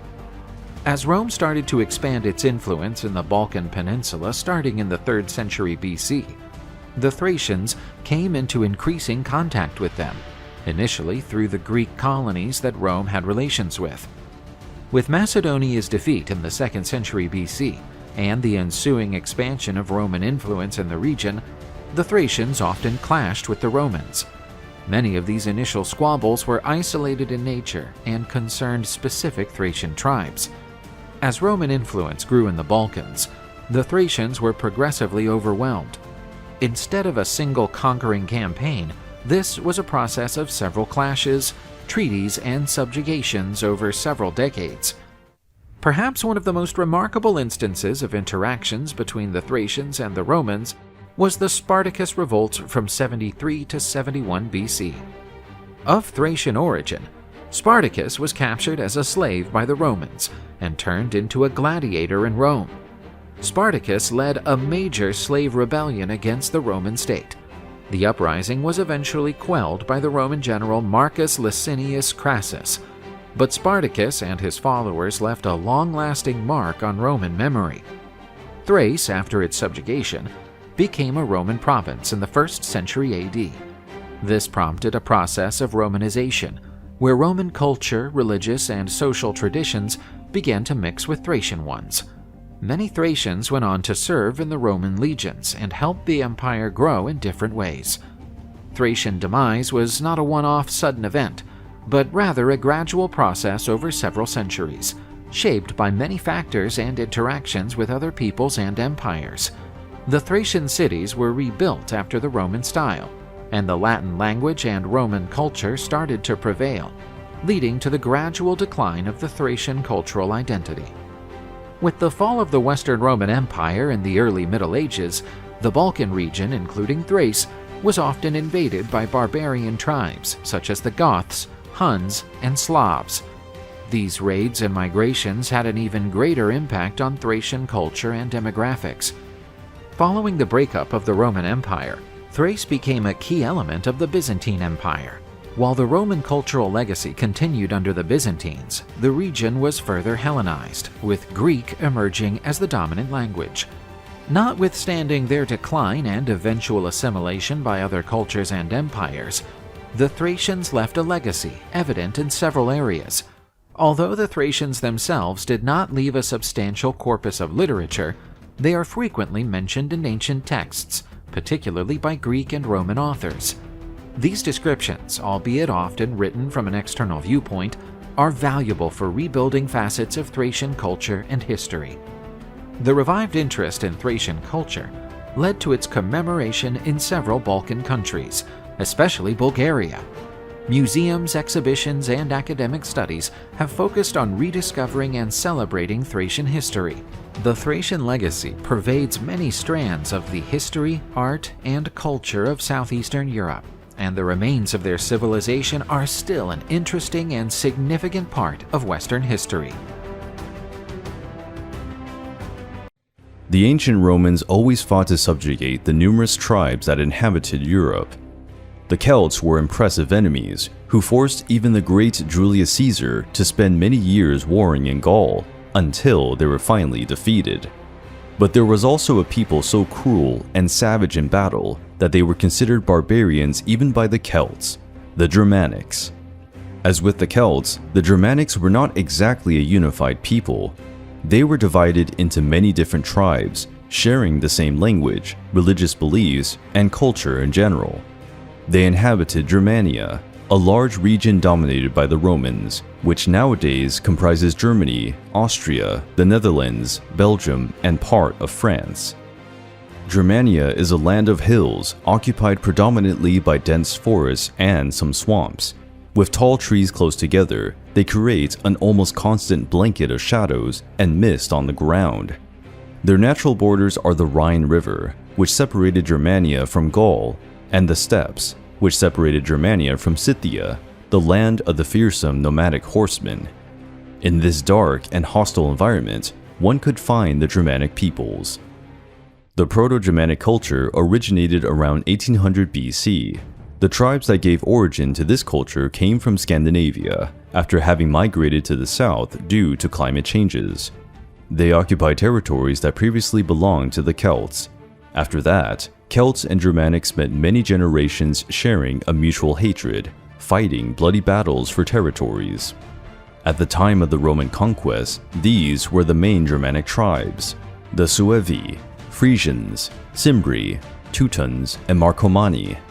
The tribes were made up of different clans with warrior traditions. In fact, the warrior caste ran the Germanic society, with the leaders of each clan putting together a warrior assembly to decide on matters of war or peace, and to pass judgment on crimes and punishments. In the society, those ranked first were the members of the nobility, second, the freemen, who could bear arms and participate in the assembly of warriors, and third, the servants, such as farmers, fishermen, and blacksmiths. Lastly were the slaves. Women were highly respected and had their roles in society, such as clothing, pottery, and tending the crops. Men acknowledged women's ability to predict events and did not hesitate to ask their advice. Marriage was something taken very seriously. Both men and women married only once in their lives. In rare cases, members of the nobility took more than one wife, if that was needed to have children or arrange political marriages. Agriculture was the main source of food, besides cattle raising and hunting wild animals. Unlike the Celts, the Germanics were not very prone to art. According to the Roman historian Tacitus, they paid no mind to silver and gold. Each tribe had a supreme chief, or king, as many called themselves. These kings were elected by the warrior assembly, and could also be disposed by election. These were responsible for commanding the warriors during battle, followed by a group of elite warriors. Free men were trained from childhood by their fathers, uncles, or older brothers. They were considered fit for combat by the age of 16, when they were given a shield and a spear by the chief of the tribe. This training produced large, strong warriors who wore long beards or mustaches. Julius Caesar described the Germanics as follows: "The Germanic people are incredibly tall, brave, and skillful with their weapons. Even their gaze is unbearable." The Germanic people of the Suevi tribe were regarded as the most fearsome. Their warriors were characterized by long hair tied on the side of the head. A male skull was discovered in Ostrogoths, Germany, in 1948, still preserving the hair and traditional Suevi knot. The main weapon was the spear, but they also used axes, javelins, slings, long knives, swords, and a somewhat unusual weapon for the time, the wooden club. Albeit a primitive weapon, the club could generate a great impact, breaking shields, bones, and causing injuries even to soldiers who wore armor and helmets. The Germanics were experts in guerrilla tactics and psychological terror, using the forest to ambush and even fight at night. Some warriors painted their weapons and bodies with a black dye, using charcoal mixed with a bit of water, creating a sort of camouflage. Only their eyes were visible to terrify their enemies. They were called the Harii, the ghost warriors. Even in their environment, the Germanics managed to develop a fine cavalry. They used an impressive tactic to say the least, where young warriors advanced by running side by side with their horses during the attack. This allowed for a simultaneous cavalry and infantry attack. Dropping their weapons and fleeing from battle was unacceptable. Tacitus mentioned that some warriors committed suicide by hanging when they did this shameful act. Another unusual custom of the Germanic people was to bring their relatives close to the battlefield. By doing this, the men could hear the cries of encouragement from their wives and children while fighting. Most of the time, it was for them that they were fighting. They also wore the skins of animals, including bears, wolves, and wild boars in a ritualistic manner. This custom can be traced back to prehistoric times. They believed that wearing the skins of these animals would grant them strength and courage in battle. The famous berserkers of the Viking sagas have their origin in the Germanic peoples, and the same applies to the deities and stories of Norse mythology. Not much is known about the beginnings of the Proto-Germanic religion. Its origin is traced to the Neolithic period. In some points, it resembles the Celts, such as the veneration of the forces of nature and animals. However, Proto-Germanic religion had unique, somewhat more primitive traits that would be deemed dark today. The priestesses were the main figure in this religion. They were regarded as healers, midwives, and seers, consulting the gods through divination and omens. The priestesses were feared by the Romans. Even the tribal chiefs obeyed their judgments. The Germanic people often did human sacrifices. Hanging the bodies of enemies from trees was a way to make these, while sending a warning to the enemies. There were reports of Roman soldiers panicking, afraid of entering the Germanic forests. Plenty of gods in Norse mythology had their origin in the Proto-Germanic religion, such as Odin, Thor, Frigga, Tyr, who originally had different names. Odin was called Wodenas, the father of the gods, lord of wisdom, death, and trade. Thor was known as Thunaraz, the god of rain and the one closest to humans, since he protected their world and helped with the crops. Frigga was named Frijo, wife of Wodenas. She was the goddess protector of family, woman, and revenge. Tyr was named after Tiwaz, the god of war, courage, loyalty, to whom most sacrifices involving blood were made. The diversity and strength of the Germanic peoples were a tremendous obstacle for the Romans' expansion plans. A clash between the two cultures would be inevitable. The reputation as bloodthirsty barbarians that the Germanic people carried was more than justified.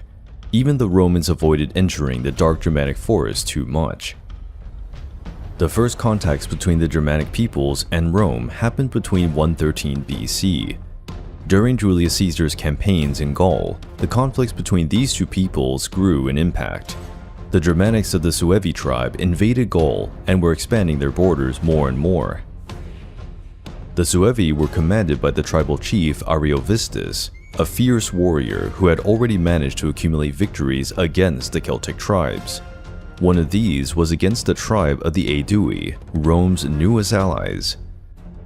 Taking advantage of the military might of the legions settled in Gaul, the Roman Senate urged Julius Caesar to fight the Germanics, claiming that they would be an even greater threat if other tribes crossed the Rhine River. With the arrival of Caesar and his legions in his territory, Ariovistus put together 120,000 of his warriors on top of a hill. While meeting with Caesar, he declared that he would neither surrender nor leave the territory of Gaul.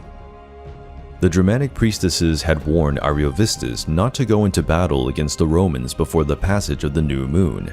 It was forbidden to shed blood during the changing phases of the moon. Ignoring the warning, Ariovistus started the battle. benefiting from the numerical superiority of his army. After luring the Romans near the Rhine River, the battle initiated and the Germanics attacked with their well-known ferocity, which made their people so feared. For the Germanics, unfortunately, Roman battle tactics proved far superior, and the Germanics were slowly overwhelmed, pushed against their riverbanks. Few were able to cross the river to escape the legions. Following the Germanic custom of bringing their families close to the battle, many failed to flee in time, and almost the entire tribe of the Suevi was wiped out on that day. The Romans continued to invade and conquer territories in Germania in the following years. The Germanics paid a high price for underestimating Caesar's legions, but their revenge against Rome had yet to come. The Romans used to accept young men from noble families of the tribes and nations they subdued. They trained these young men as commanders for the Roman army and to gain the confidence of the people who were now under Rome's rule. One of these young men was Arminius, a prince of the Germanic tribe of the Cherusci. Arminius was trained in the Roman style of combat and became a military officer.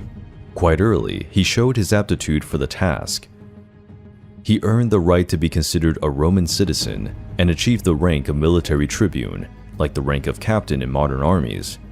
This is a striking achievement for someone coming from a tribe of barbarians deeply despised by the Romans.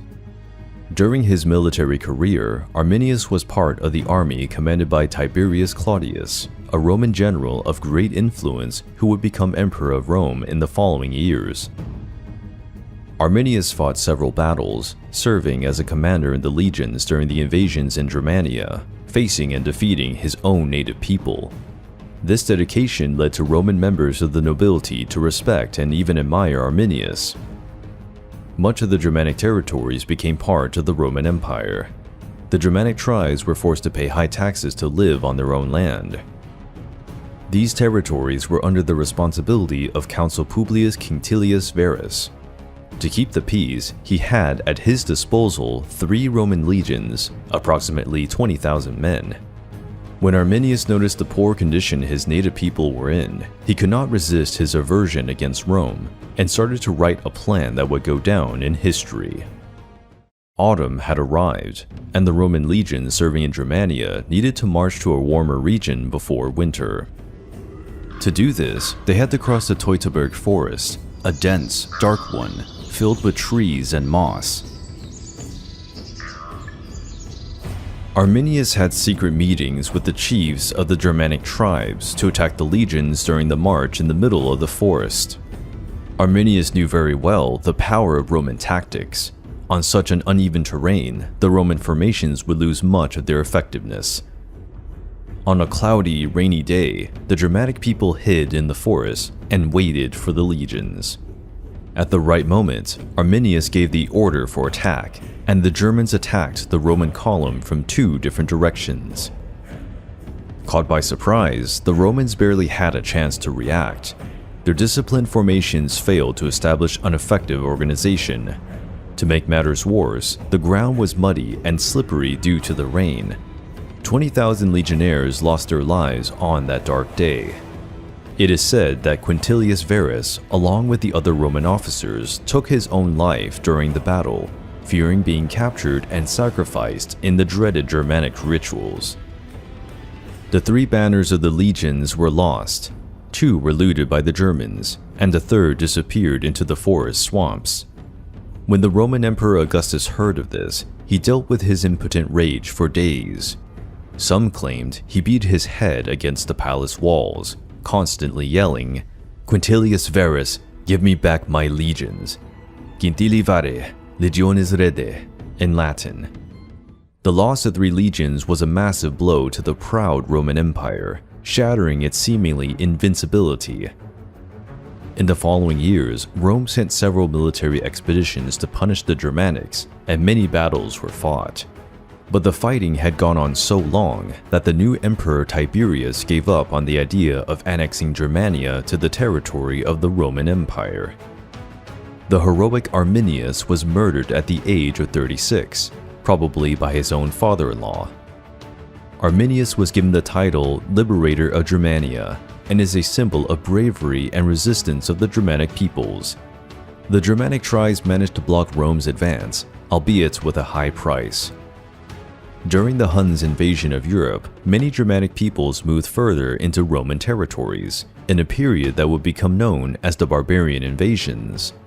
During the migration of Germanic peoples to Western Europe, tribes such as the Vandals, Ostrogoths, and Visigoths spread terror in the Roman territories, plundering and ravaging many towns and villages. Gradually, the different Germanic peoples came to dominate several regions of the former Roman Empire. They established themselves in the conquered territories. By the 7th century, almost all Germanic peoples were living in parts of Europe. The Germanic invasions brought disorder, destruction, famine, and plunder to the already decaying Roman Empire, which contributed greatly to its demise. Over time, Germanic culture was mixed with that of the peoples in the conquered territories. The influence of the Germanic peoples is therefore an important foundation of European culture. The Lusitanians were an ancient ethnic group that inhabited the regions that today include most of central Portugal and western Spain. Regarded as fearless warriors and excellent horsemen, these people played a decisive role in the Lusitanian wars against the sprawling Roman Empire in the 2nd century BC. According to one of the most broadly accepted theories, the Lusitanians came from Indo-European peoples. The Lusitanians most likely migrated to the Iberian Peninsula during the Bronze Age, joining and eventually intermingling with the pre-Indo-European peoples already living in the region. The Lusitanians came to inhabit a great part of present-day Portugal and part of present-day Spain. They were mainly centered between the Douro and Tajo rivers. While the Lusitanians are often grouped with other peoples of the Iberian Peninsula, such as the Celtiberians, who were a merger of Celtic and Iberian cultures, they nevertheless maintained a distinct identity in terms of culture, language, and social practices. The Lusitanians, like other peoples of the Iberian Peninsula, were greatly affected throughout their history by the different cultures and peoples who came into contact with the region. Starting in 1100 BC, the Phoenicians established colonies on the Iberian Peninsula. Although their main influence was in the coastal regions, the Phoenician footprint introduced new techniques of craftsmanship, art, and trade to the region. The Greeks also established colonies in the Iberian Peninsula, mainly along the Mediterranean coast, and brought elements of their culture, art, and agricultural practices. The Lusitanians assimilated and absorbed the main cultural elements of other peoples into their own culture. The Lusitanian idiom is part of the group of Paleo-Hispanic languages. There are Lusitanian inscriptions that have survived in archaeological finds, but their accurate understanding and translation are still the subject of study and debate. Some linguists consider the Lusitanian language to be a Celtic tongue, while others see it as a distinct Indo-European language. As with other pre-Roman peoples of the Iberian Peninsula, the region of the Lusitanians was deeply embedded in animist traditions and nature cults. The Lusitanians worshipped a variety of local deities, many of which were tied to nature elements such as mountains, rivers, and forests. Sacrifices, possibly including human sacrifice, were part of the religious rituals. These could be made to appease the gods, ask for protection, or ensure a good harvest. Although the Romanization of the peninsula eventually introduced the Roman pantheon and other religious practices, the Lusitanians kept their own beliefs and deities for a long time. Often, the Roman gods were simply syncretized with local deities, forming a hybrid form of worship. Lusitanian society was largely tribal, made up of several tribes or clans that populated different regions. Each had its own leadership, and alliances between them were common, especially in times of conflict. The elites or tribal leaders held a crucial role in politics, warfare, and religious rituals. Most Lusitanians settled in fortified hamlets called castros. These were generally on hills or elevations, providing a defensive position. Daily life was based around farming. They grew cereals, vegetables, and fruit, and kept livestock, mainly sheep and goats. The geographical location of the Lusitanians, between the Atlantic and the Iberian Peninsula's interior, made them natural middlemen on trade routes. They traded local products, such as wool, skins, and metals, for luxury items and goods produced by Mediterranean civilizations, such as pottery, wine, and olive oil. The region's mines, abundant in metals such as gold, silver, and tin, were a significant source of wealth for the Lusitanians, and subsequently attracted Rome's attention. The Lusitanian warriors went on to feature prominently in the resistance against Roman expansion in the Iberian Peninsula, becoming notorious in Roman history for their bravery, cunning tactics, and combat skills. The mountainous and rugged terrain of Lusitania made them well suited to guerrilla tactics, turning the terrain to their advantage to ambush their enemies. The Lusitanians were especially renowned for the outstanding workmanship of their cavalry.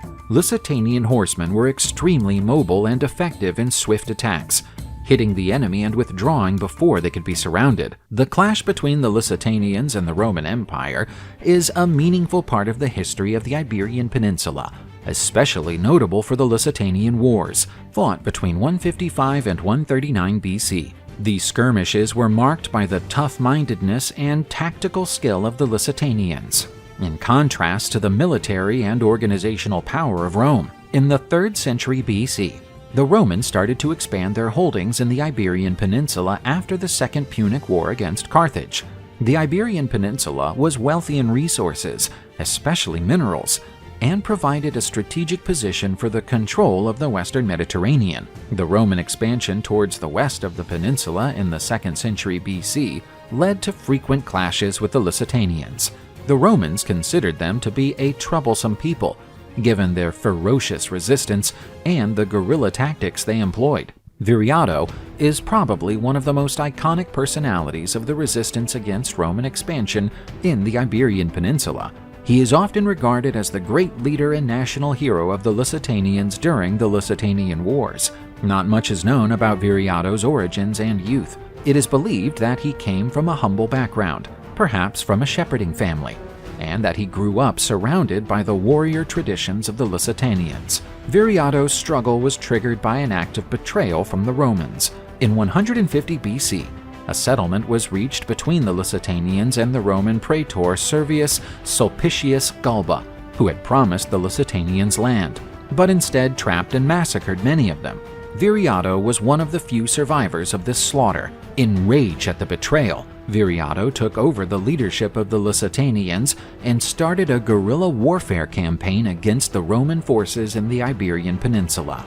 Viriato's effective tactics and his skill in leading and unifying several tribes against the Romans forced Rome to recognize him as a leader. He was called Dux by the Romans, a title seldom granted to non-Roman leaders. They attempted to sign peace treaties with Viriato on several occasions, recognizing the autonomy of the Lusitanians. However, the treaties were often broken, resulting in further confrontations. Viriato's resistance became a major problem for Rome. Powerless to defeat him in open combat, the Romans turned to treason. In 139 BC, Viriato was betrayed and murdered in his sleep by 3 of his associates, who had been bribed by the Romans. Viriato went on to become a symbol of Lusitanian resistance and a national hero in Portugal. He is often remembered as an example of bravery and determination against invaders and conquerors. After Viriato's death, the Lusitanian resistance was substantially weakened. The territory of the Lusitanians was eventually subjugated and integrated into the Roman Empire as part of the province of Lusitania.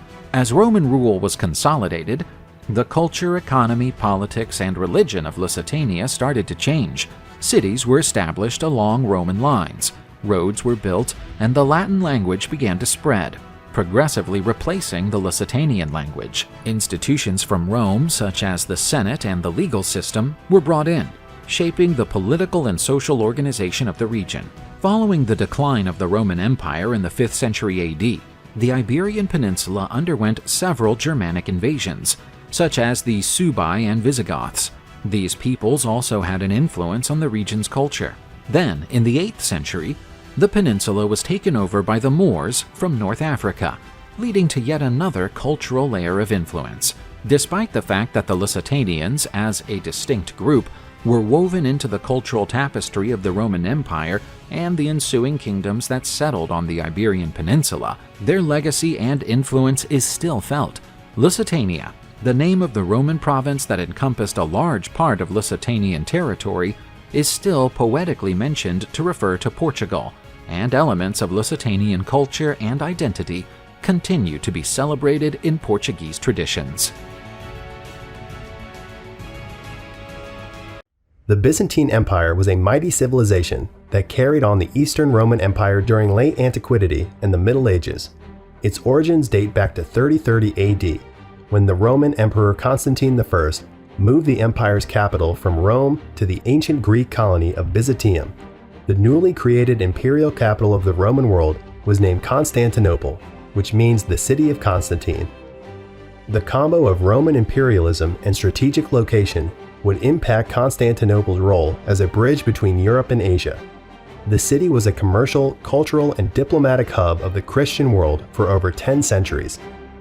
While the western half of the Roman Empire collapsed and fell in 476 of the Common Era, the eastern half survived for another 1,000 years, spawning a wealthy tradition of art, literature, and learning. The Byzantine Empire was heavily influenced by the Hellenistic culture established by the conquest of Alexander the Great. Constantine had firmly planted Christianity as Rome's official religion. The citizens of Constantinople and the remainder of the Eastern Roman Empire strongly identified themselves as Roman and Christian, even though the dominant language was Greek rather than Latin. Most people wore Greek-style clothing, including the emperors and empresses with their gorgeous purple-dyed silk clothes. Constantinople was one of antiquity's most outstanding places. The city was purposefully built to rival Rome, with its splendid palaces, domes, and towers. There was a wide chain running through the city's harbor entrance to prevent the passing of hostile ships. The construction of the massive Theodosian walls ensured resistance against the best siege weapons of that time. Constantinople surely became the world's richest, most lavish, and important Christian city. The Byzantines were Eastern Orthodox Christians, a religion still adopted by some peoples today. The head of the Eastern Orthodox Church is called the Patriarch of Constantinople. Men holding the office of bishops also lived in the empire's major cities. Although the Eastern Orthodox and Roman Catholic Christians followed the same God and religious teachings, they disagreed with each other, even to the point of waging some battles over religious differences. The Byzantine ruled followed the patterns established in imperial Rome. The emperor governed as an absolute monarch and was expected to be a wise and righteous ruler. More importantly, an emperor had to be militarily successful, as the army continued to be the empire's most powerful institution. In contrast to Rome, the Senate in Constantinople was staffed by men who had risen through the military ranks. The elite senators formed a small group, whom the emperor was to confer with on issues of state importance. The Byzantine emperor was never entirely safe. Contrary to the Western barbarian kingdoms, where the throne was handed down from father to son, there was never a clear line of succession in the East. This was called the Purple Disease, because anybody with power could take the throne in the Byzantine Empire. Plots to overthrow the emperor and much political intrigue always took place in Constantinople, even among family members and relatives. Under Emperor Justinian I, who reigned until 565 AD, the Byzantine Empire spread to its largest geographical area, covering the Balkans, Egypt, Anatolia, and the Levant region, and as far south as Italy and the southern Iberian Peninsula. Several of the Byzantines' biggest architectural monuments, such as the groundbreaking Hagia Sophia Basilica in Constantinople, were also built during Justinian's reign. Bordering Eurasia in the east, as well as several European and Slavic nations, the Byzantine emperor's borders were continually invaded by peoples from the east, north, and west. The Byzantines had to battle against many different nations. Their military had to find ways to tailor their tactics to different warfare styles. As a result, the Byzantine Empire had one of the world's best armies for centuries, employing the best tactics and weapons and led by the best military commanders. The Byzantines launched a new weapon in 672 called the Greek fire, a dreadful artifact that shot fire from a highly flammable liquid. Once hurled against an enemy, it could not be extinguished, not even by water. The person credited with inventing Greek fire is a man named Kallinikos, a Syrian who lived in the Byzantine Empire. Greek fire was used mainly against the attacking Muslim fleets. The Greek fire formula was a secret. Maybe not even the emperors knew its ingredients. Its formula was lost in history, and no one is entirely sure how to make it today. Greek fire helped save the Byzantine Empire and Christianity for several hundred years. Throughout the 7th and 8th centuries, assaults by the Persian Empire and the Slavic peoples, particularly the Bulgarians, captured significant portions of the empire's lands. These developments, coupled with internal political instability and economic decline, threatened the Byzantine Empire. A new, even more serious threat emerged as the Muslim armies began their attacks by invading Syria. The ascent of Basil I to the throne in 867 of the Common Era established the beginning of the Macedonian dynasty, which governed for 150 years. This dynasty included some of the most capable emperors in Byzantine history and is considered the empire's golden period. Cities expanded and wealth spread throughout the provinces. The population swelled and the food and product output also increased, sparking new demands and helping to stimulate trade. Culturally, education and learning grew considerably. Byzantine art blossomed, and majestic mosaics ornamented the interiors of many churches. The empire shifted from defending against external enemies to reconquering territories. There was a deliberate effort to reinstate the brilliance of the period before the Slavic and Arab invasions. Basil II, known as the Slayer of Bulgarians for his Balkan victories, was supported by an army of fierce warriors descending from the Kiev Vikings. He won victories in Greece, Armenia, Georgia, and Syria, doubling the empire's size. The Nordic warriors were supplied by Vladimir I, the Grand Prince of Kievan Russia, first members of the Varangian Guard. In the following centuries, they'd be in charge of personal guard of the Byzantine emperors. After Basil II, the empire gradually fell into decline. With the Seljuk Turks of Central Asia approaching Constantinople, the Byzantine Empire Alexios I turned to the west for help, leading to the Holy War declaration by Pope Urban II, launching the First Crusade under the pretext of reclaiming the Holy Land from Islamic State. Innocent III was elected Pope in 1198. Under his influence, the Fourth Crusade was initiated. Nevertheless, due to the growing ambitions of the European kingdoms to conquer the lands of the Byzantine Empire, the Crusaders veered off their path to Jerusalem and abruptly attacked Constantinople in 1204, sacking the city, wrecking many historical monuments, and killing hundreds of people in the process. That was the first conquest of the imperial capital by an invading army since its establishment in 330 of the Common Era. During Emperor Michael VIII's rule in 1261, the economy of the once mighty Byzantine Empire was blighted and never recovered its former height. In 1369, Emperor John V unsuccessfully tried to seek financial help from the West to meet the growing Turkish threat, but was imprisoned as an insolvent debtor in Venice. 4 years later, he was forced to become a vassal of the powerful Ottoman Turks, paying tribute to the Sultan and providing military support. The Byzantine Empire earned temporary relief from the Ottoman oppression, but the rise of Murad II as Sultan in 1421 heralded the end of the truce. Murad revoked every privilege given to the Byzantines and he besieged Constantinople. His successor, Mehmed II, brought this process to a close when he launched his final assault on the city on May 29, 1453. Constantine XI, the last Byzantine emperor, was seen fighting for his life for the last time at one of the city gates. Throughout the bleak times after the Islamic conquest, the Byzantine monasteries became beacons of hope, support, and knowledge for the Orthodox Church's Christians. The monks succeeded in preserving the cultural wealth of Constantinople in their daily rituals, art, literature, and in the church architecture. The fall of Constantinople was the end of a glorious era for the Byzantine Empire. It was replaced after its collapse by the Ottoman Empire's long reign. The Sasanian Empire was one of ancient times' most powerful, ruling much of the Middle East for more than 4 centuries, between 224 and 651 AD. The Sasanian Empire is renowned for being one of the most influential periods in Iranian history, representing the last great pre-Islamic Iranian era. At its widest, the Sasanian Empire covered all of present-day Iran and Iraq, stretching from the eastern Mediterranean to Pakistan and across parts of southern Arabia to the Caucasus and Central Asia. Its capital was the city of Ctesiphon, on the banks of the river Tigris in what is now Baghdad, Iraq. The city was founded during the Hellenistic period and went on to become one of the ancient world's largest and richest cities. The Sasanian Empire was established by Ardashir I, governor of the Persian province of Fars in 224 AD. He succeeded in uniting the Persian tribes and expelling the Parthian rulers who had ruled the region for more than 5 centuries. The Parthian Empire had grown weak and decrepit, which led Ardashir I to seize the region. Ardashir restructured the Persian army and established a centralized government in Ctesiphon. The title of Shah in the Persian context is tantamount to a monarch or emperor. Ardashir I called himself Shahanshah, a title meaning King of Kings, and established an absolute monarchy. Sasanian society was heavily stratified and split into multiple social classes.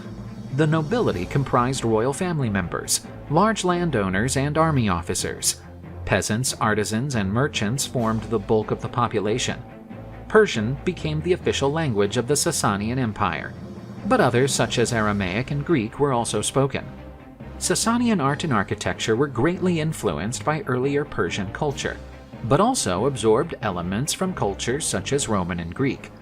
The Sasanians were well known for their metalworking skills, especially in gold and silver.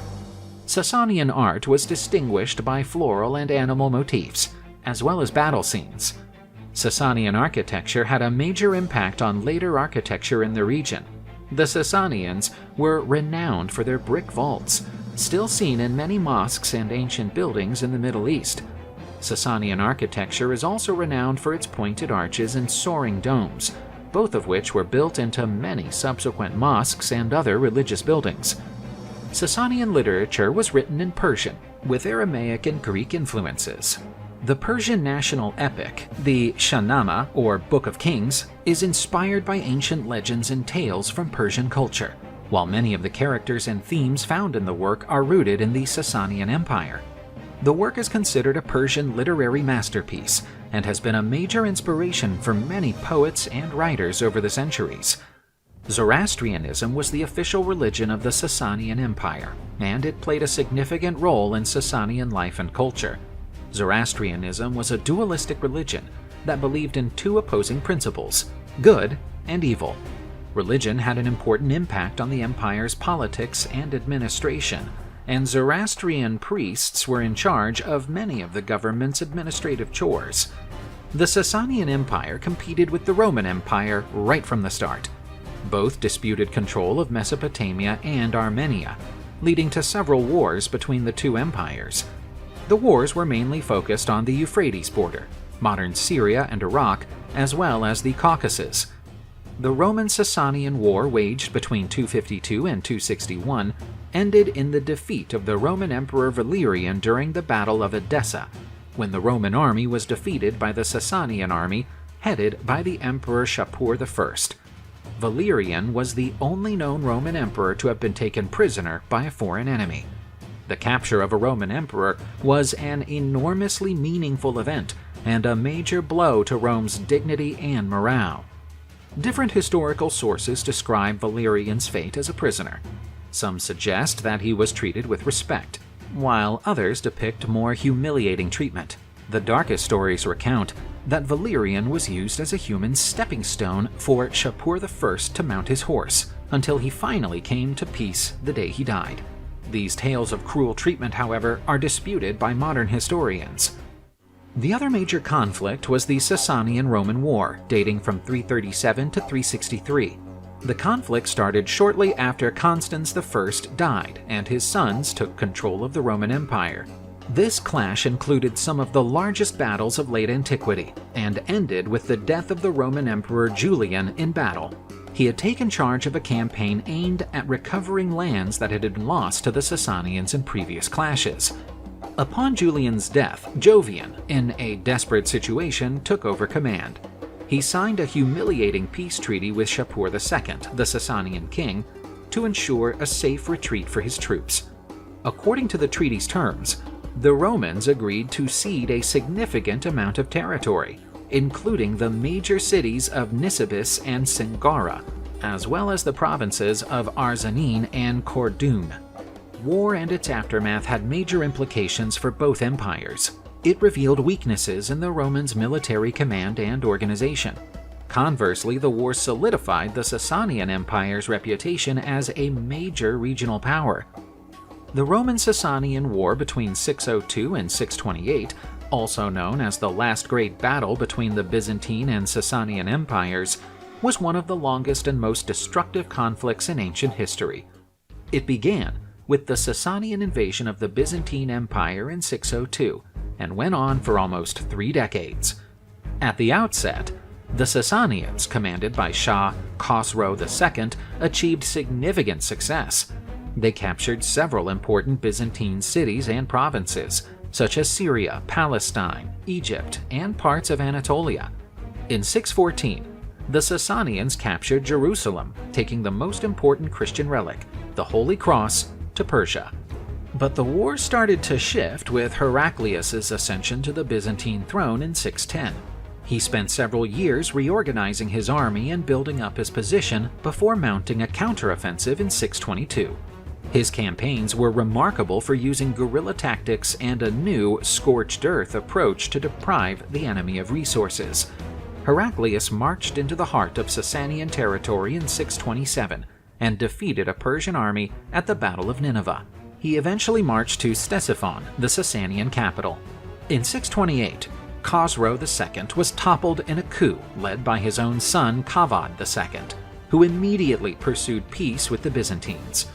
The peace treaty of 628, officially ending the war, brought the return of all the territories and prisoners of war taken by the Sasanian, as well as the Holy Cross, which Heraclius personally restored in Jerusalem in 629.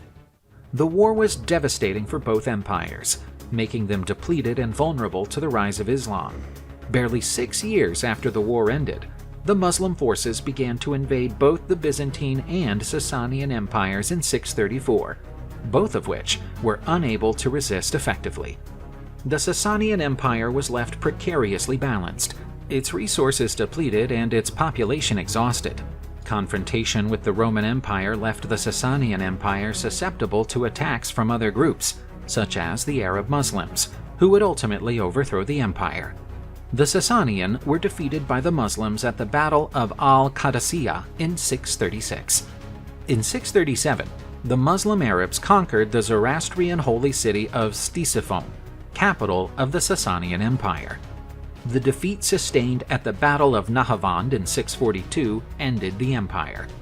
Meanwhile, the Byzantines lost Syria, Palestine, Egypt, and North Africa to Islamic raids. In 651, Yazdegerd III, the last Sasanian Shah, was killed by the Arabs and the empire fell. The Muslim Arabs established the Arab Caliphate, ruling over the region until the Mongols invaded in the 13th century. The Sasanian Empire had a lasting legacy in the history of Persia and the Middle East. The Zoroastrian religion outlived the empire and is still practiced by a small group of people in Iran and India. The fall of the Sasanian Empire and the emergence of Islam significantly influenced the Middle East's development. The Muslim conquest of Persia was among the most notable events in Islamic history, with the region forming a key part of the Islamic realm. The Arab Caliphate set up the city of Baghdad as its new capital, and the region came to be ruled by the Arab caliphs. Nevertheless, the end of the Sasanian Empire turned out to be more than just an important milestone in Middle Eastern history. It also had a substantial bearing on world history. The collapse of the Sasanian Empire allowed Islam to spread eastwards, as far as India, shaping the Islamic world as we know it today. Additionally, the overthrow of the Sasanian Empire also made the region vulnerable to Turkish and Mongol invasions, who would dominate the region for the next few centuries. Although the Sasanian Empire ended more than 1,000 years ago, its influence on the region's and the world's history can still be felt today. The Sasanian contributions to government administration, art, architecture, and religion still play a vital part in shaping the Middle East and the Islamic world, and its legacy can be traced in many of today's traditions and practices. The end of the Western Roman Empire marked one of the most important periods in human history. Many peoples of distinct cultures who had previously lived as part of the empire began to occupy lands previously owned by Rome. This spawned a large-scale wave of migrations across the European continent, reaching as far as distant lands in Africa and Central Asia. The historical period became known as the Barbarian Invasions, It turned out that many tribes that the Romans considered uncivilized, such as the Franks, Alans, Huns, Magyars, and Bulgarians, established settlements within the territory of the decaying Roman Empire, forming some of the first post-Roman kingdoms.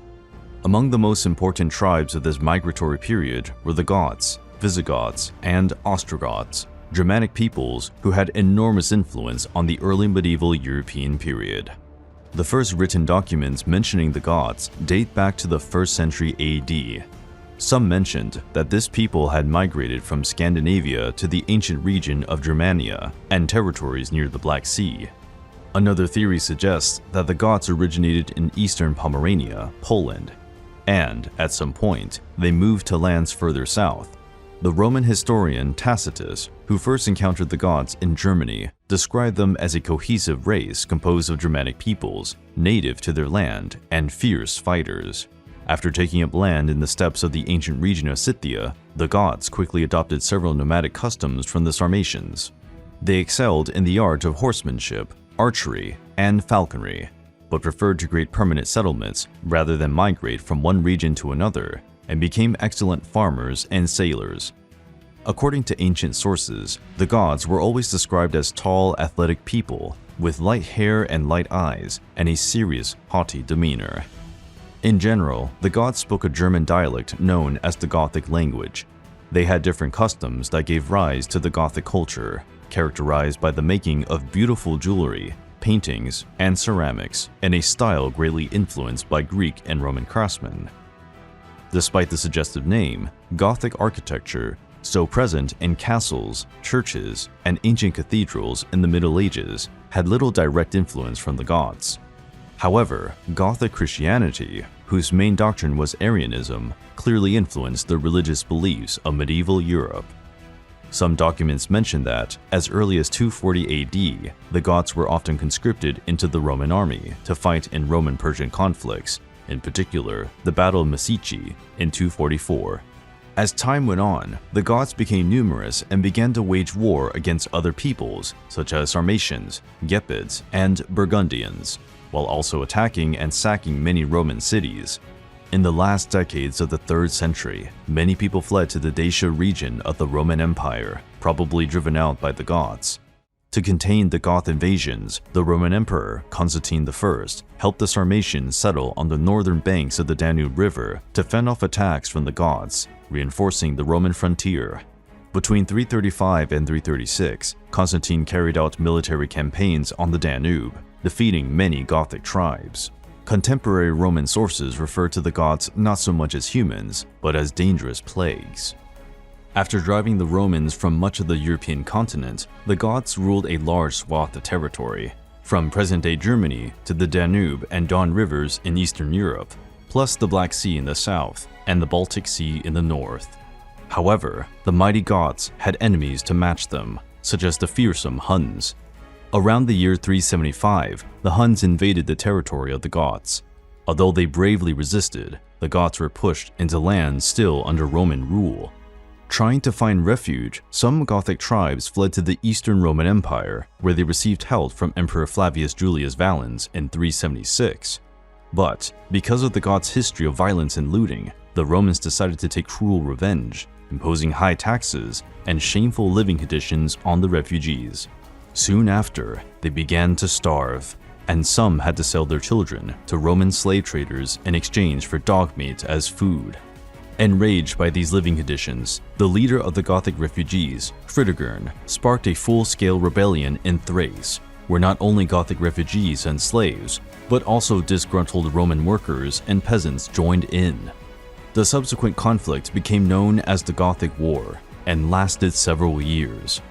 The conflict peaked at the Battle of Adrianople in 378, where the Goths defeated the Romans and Emperor Flavius Julius Valens was killed. After the Battle of Adrianople, the Goths and the Romans were trading partners for the next decade. After that, the Goths split into two main branches, the Visigoths, a name that literally means Western Goths, and the Ostrogoths, the Eastern Goths. The division occurred because of political differences and noble lineages between the tribes. The Visigoths agreed to sign alliances with Rome, living within Western Roman territory. while the Ostrogoths were subjects of the Huns and lived in the occupied lands of the Eastern Roman Empire.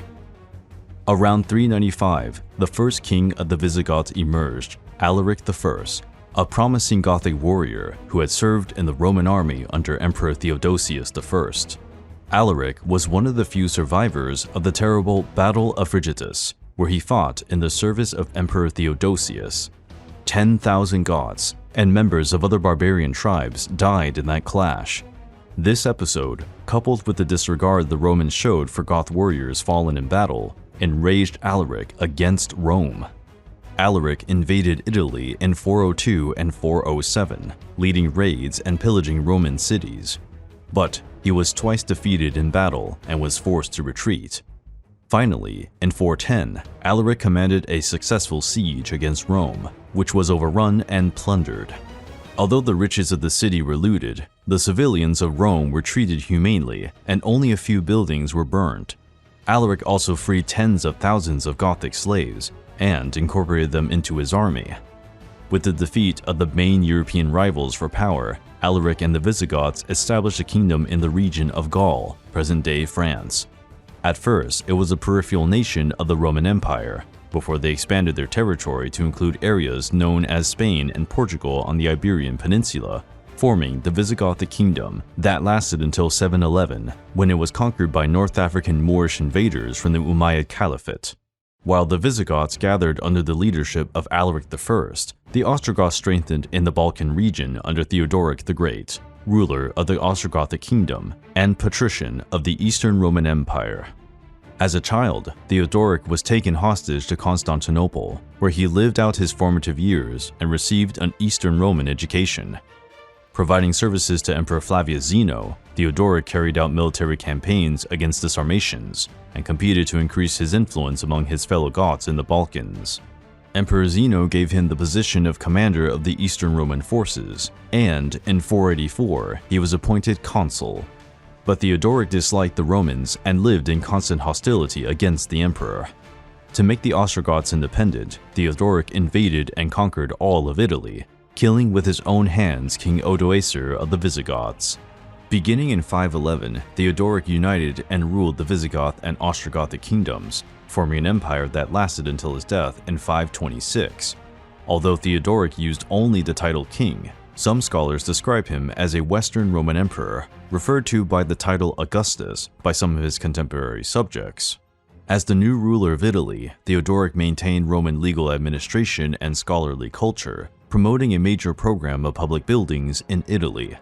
Shortly after Theodoric's death, the Eastern Roman Empire regained many of its lost territories, driving hordes of Ostrogoths out of Italy. After Ostrogoth king Tea's last resistance at the Battle of Mons Lecterus in 553, Ostrogothic resistance ended. The remaining Goths in Italy were assimilated by the Lombards, another Germanic tribe that invaded Italy and founded the Kingdom of the Lombards in 567. Although the Goths are traditionally blamed for the destruction of the Roman Empire civilization, which plunged Western culture into a dark age, the Goths helped preserve many of the Roman cities and customs. Their armies and warriors were crucial in the fight against the invading Huns, who ravished everything in their path. Although little remembered today, the Goths were important players in Western Roman history.